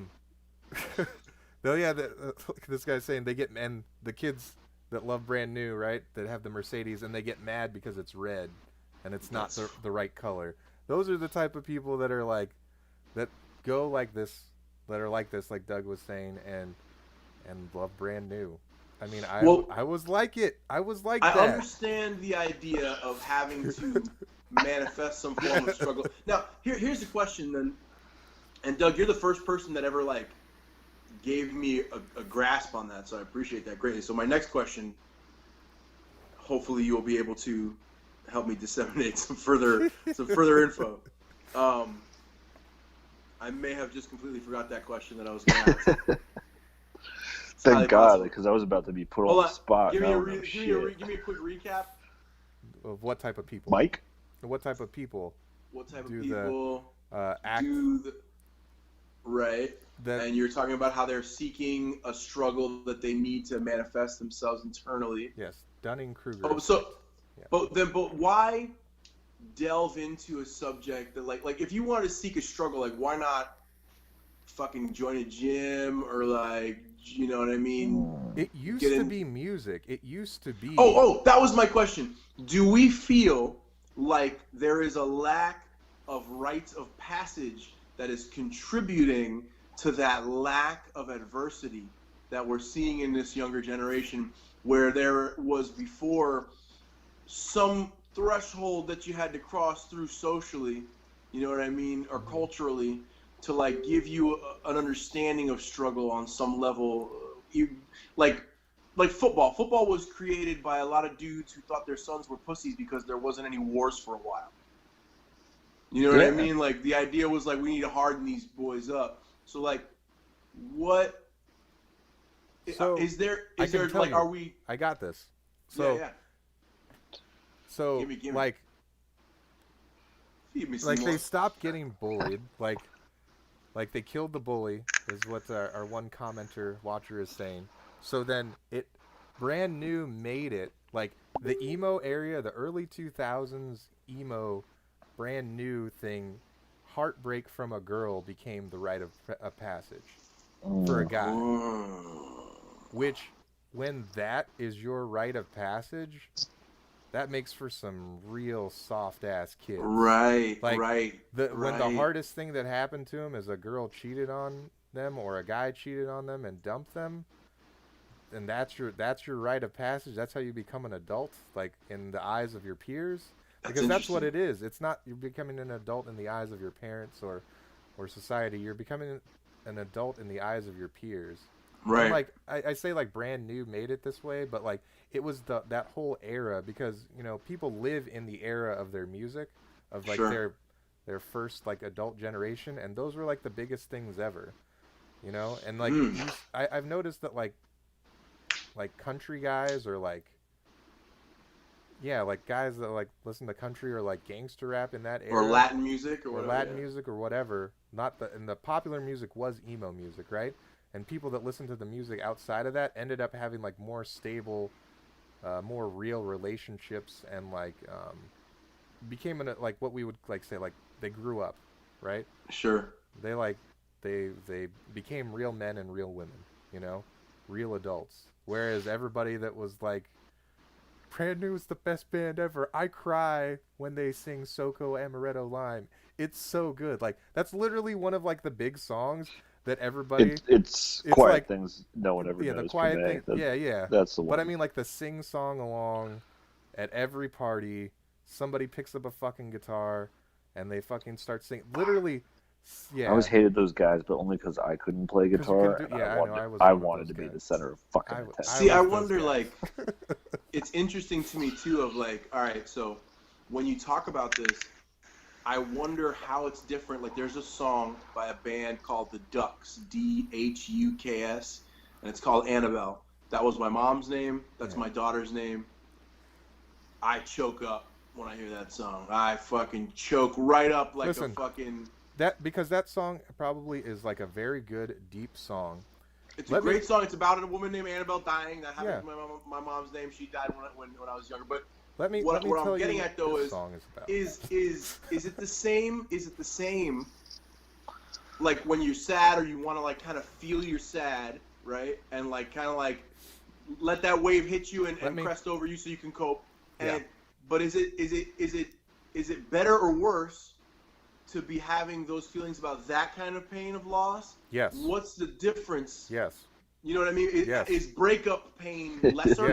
Yes. It's an up. Yes. Yeah. And listen, when I tell you, it's like so when I tell you, so when I was telling you like their sing song along, their nostalgic Brand New song is number one. It's literally the name of a fucking Starbucks drink, Soco Amaretto Lime, right? And it's fucking, in the name of like what a fucking cocktail or whatever, right? So that's their nostalgia song.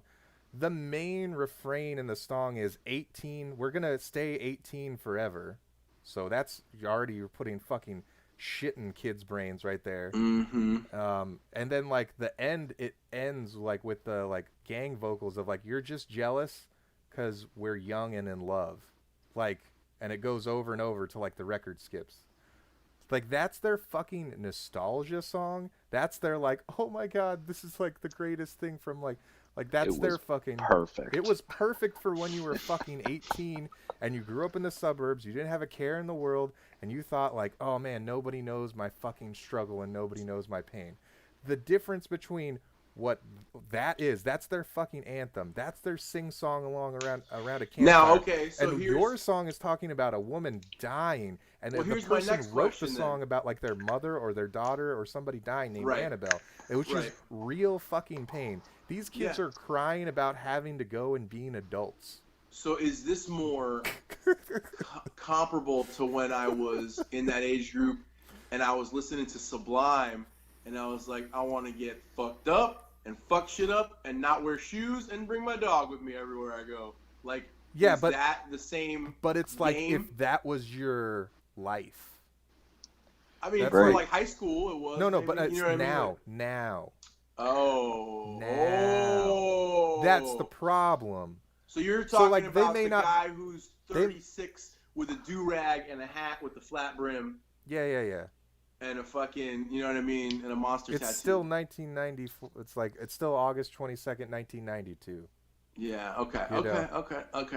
But for the most of the people our age, it's still 2003, and the quiet things that no one ever knows is, like, looping on their CD and their. That's a real name of a thing. The quiet things that no one ever knows. That's Brand New's biggest song.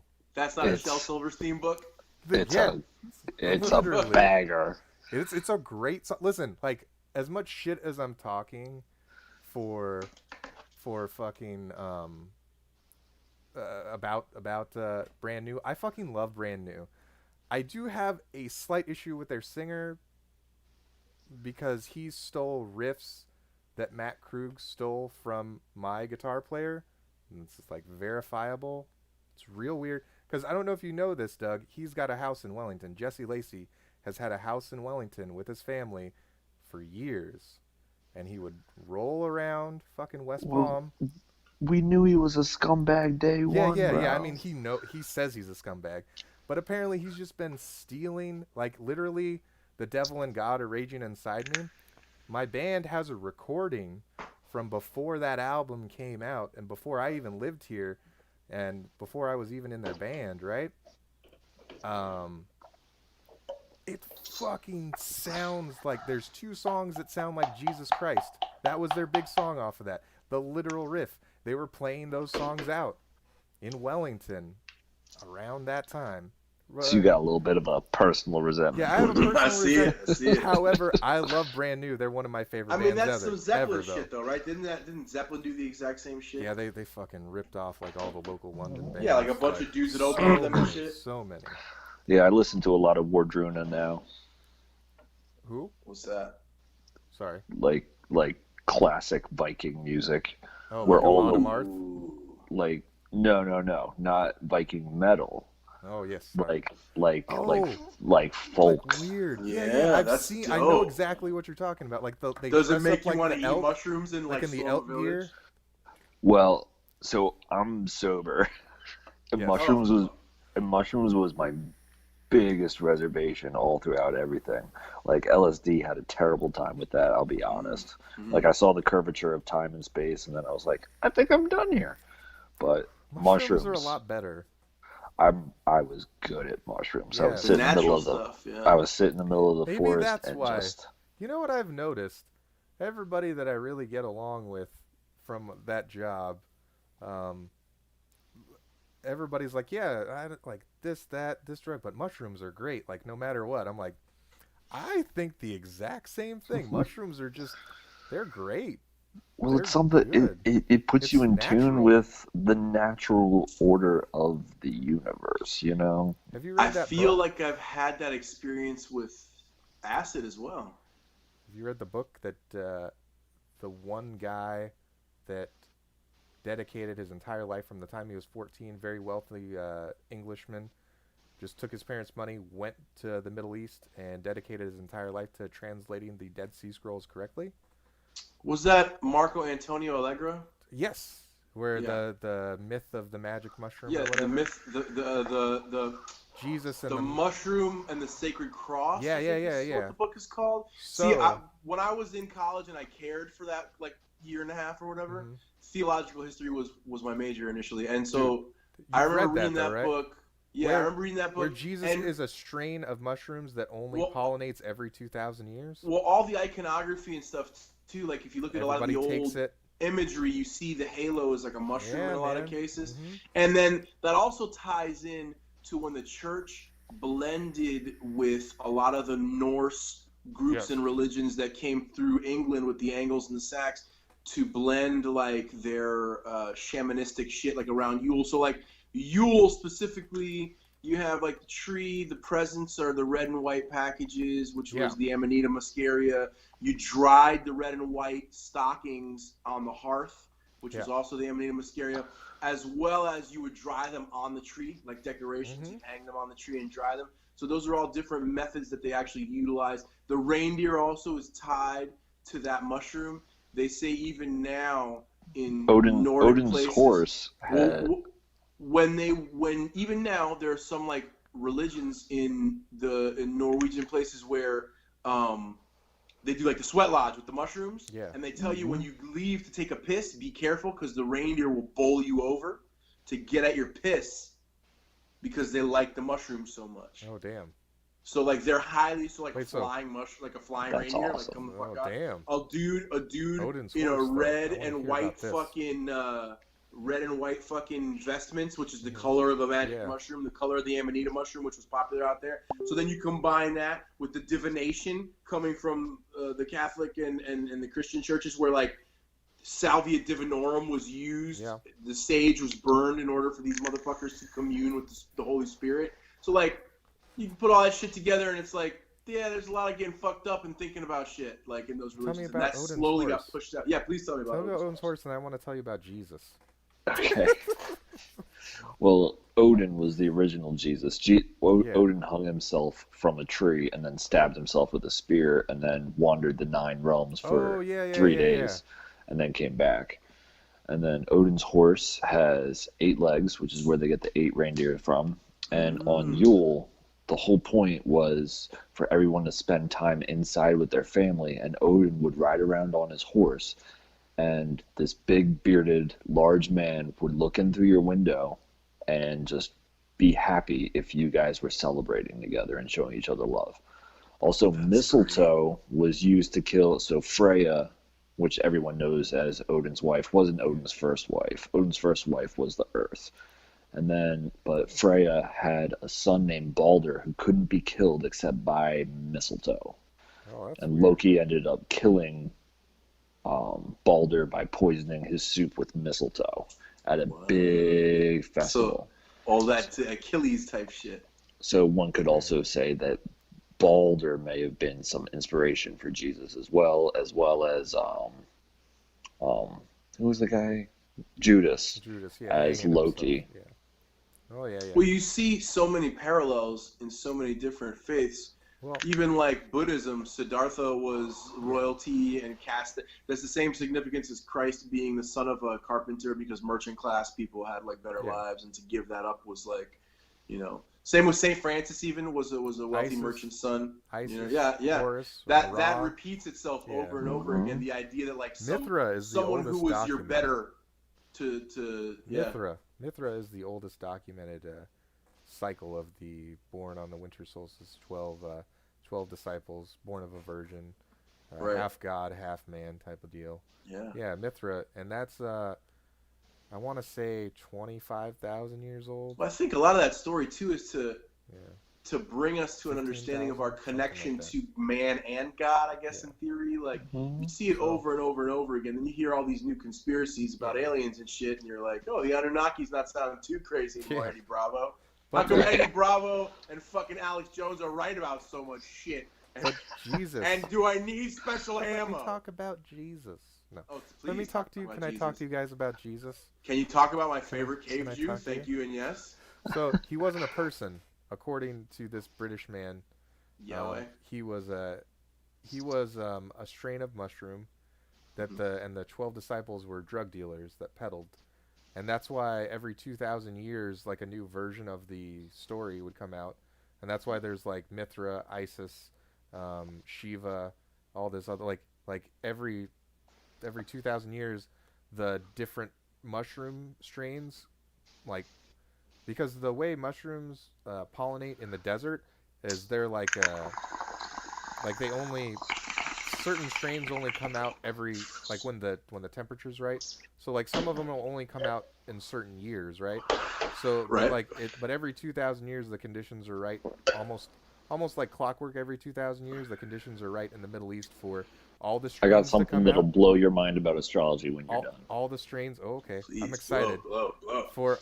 So every 2,000 years, for some reason, the conditions are all exactly right for all of the mushroom strains to pollinate at the same time and make a super strain that lets you hallucinate, be peaceful, non-violent, and like lucid dream. So They call it the Prince of Peace, right? Yeah. You know, like that's why they call it the Prince of Peace. So I think it's Marco Antonio Allegro's translation as well as Terence McKenna's translation. The oldest translations about mushrooms, they believe that it has something to do with like the semen of God being cast onto the mushroom, like, and then also Terence McKenna's theory, the stoned ape theory. Have you ever heard about that? No. So the jungles receded, okay, and the bovine this is Rogan's favorite type. This is a great. He always brings it up. And McKenna was a fucking genius. But so the bovine creatures came into the grasslands, and early man, essentially, or like late primate, whatever, would flip patties, flip these yak shit to look for bugs and shit, and they would find mushrooms, and upon eating the mushrooms, they improved their visual acuity, and they had and it improved their thought pattern and process. It aided them in use of tools and shit like that. So the theory is that when it became regular practice in certain parts of the world to eat these mushrooms, as well, it became regular practice to revere the creatures, such as in India where cows are sacred because they're literally shitting out the eye of God. You know what I mean? Shitting out the eye of God. Love that. So astrology. Yes, please tie it all in. Right. So just so you guys are aware, I'm just checking my phone battery. That's one. No worries. It's at 2%, but I'm gonna throw this in there real quick. So in astrology, you've heard of the concept of the Age of Aquarius from the popular song, I presume, right? Yes. When the moon is in the seventh eye. Yes. Beautiful. I love it. We're in the sun. I feel like my dad's doing coke in the other room right now. Go on. Love it. The Age of Pisces is the one that immediately precedes it. The sign for Jesus is the fish. Everything about Pisces is the fish. The age before that was the Age of Taurus, which is represented by the golden bull. Every 2,000 years, almost like clockwork, the age transitions to the next one.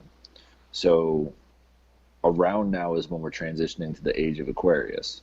So you sit there and you're like, okay, Jesus was about 2,000 years ago. Well, now is about the time that those mushrooms should be. Yeah, I'm excited. Well, why don't we go? Yeah. Let's go. Yeah.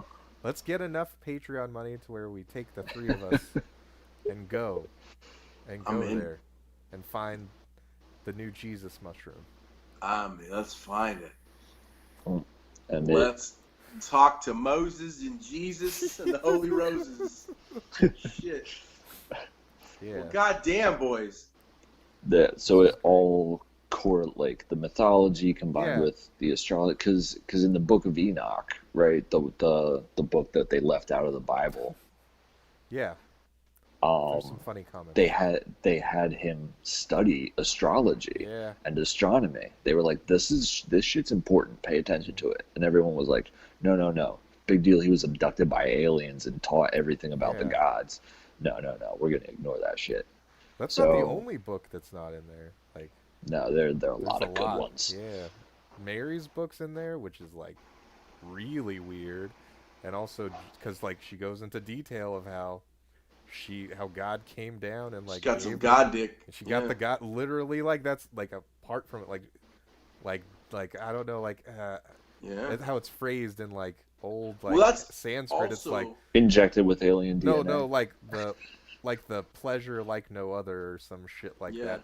Like he fucked her like in her. Well, book. It's one of those things too, though, where like different sects of any religion, they decide what's important. You know what I mean? Where you have like people traditionally more Christian, Baptist, like Mary's out. Mary's not in that shit at all. Catholics focus a little more on Mary. And then you go further still, like Greek Orthodox and shit like. It's real interesting how it breaks down and how different groups have decided what's an important tenet to keep.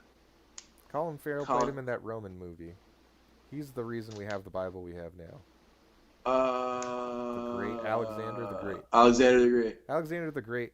Oof. He had the largest Roman Empire ever, and he brought everybody together with language and religion.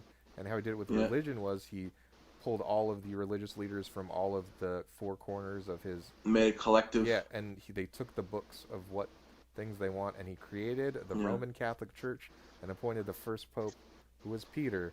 And Peter was he not died when he was 27? Yeah, I know. And he did all of that shit by the time he was 27.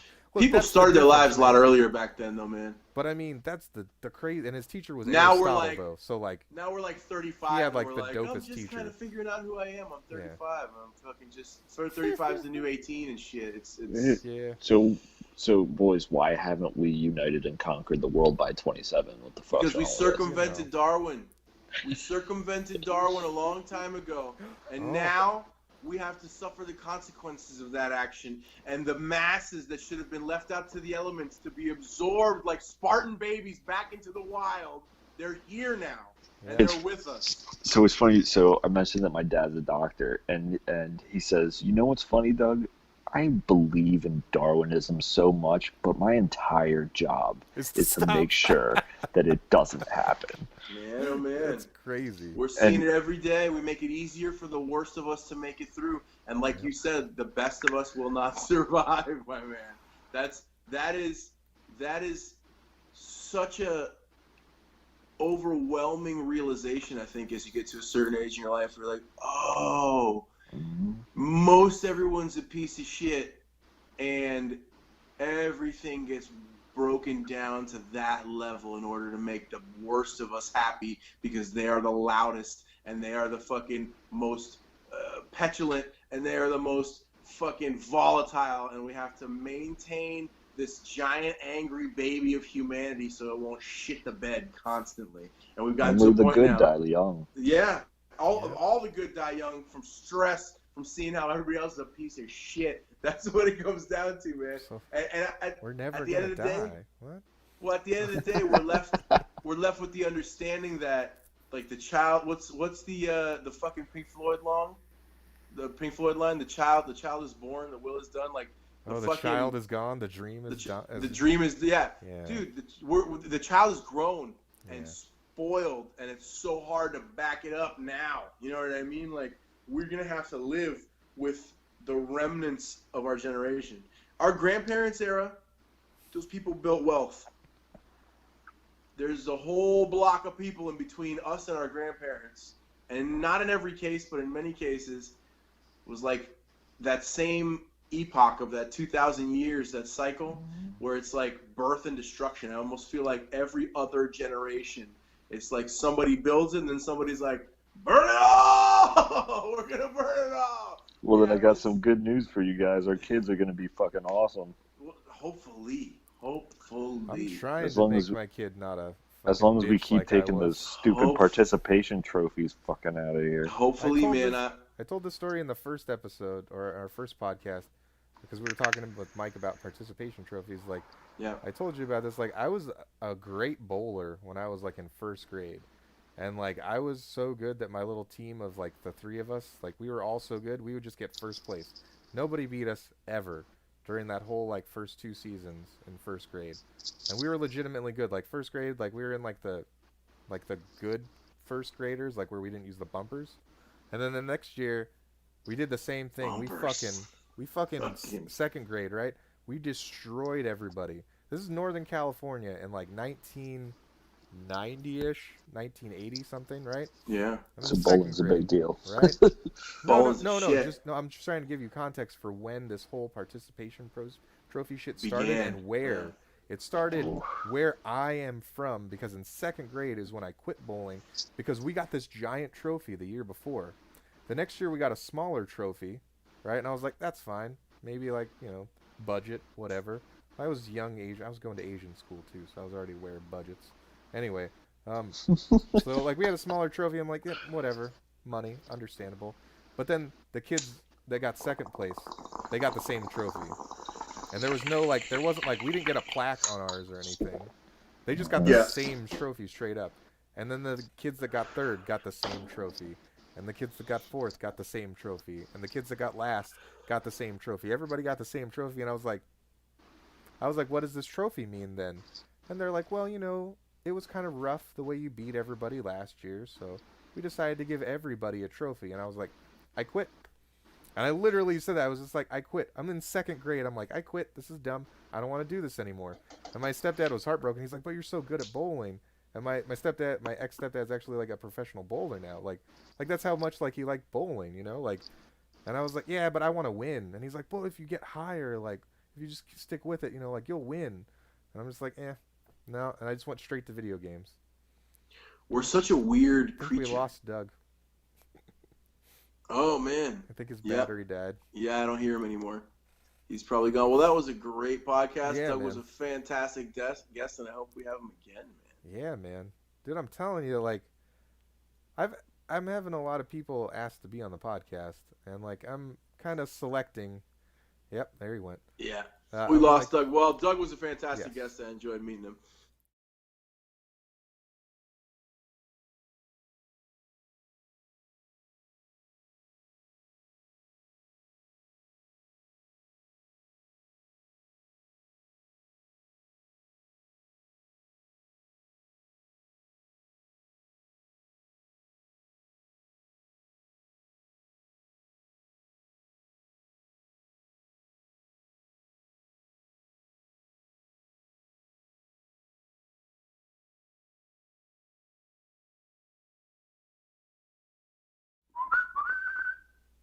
But it's all messed up. Uh-oh. Are we not live right now?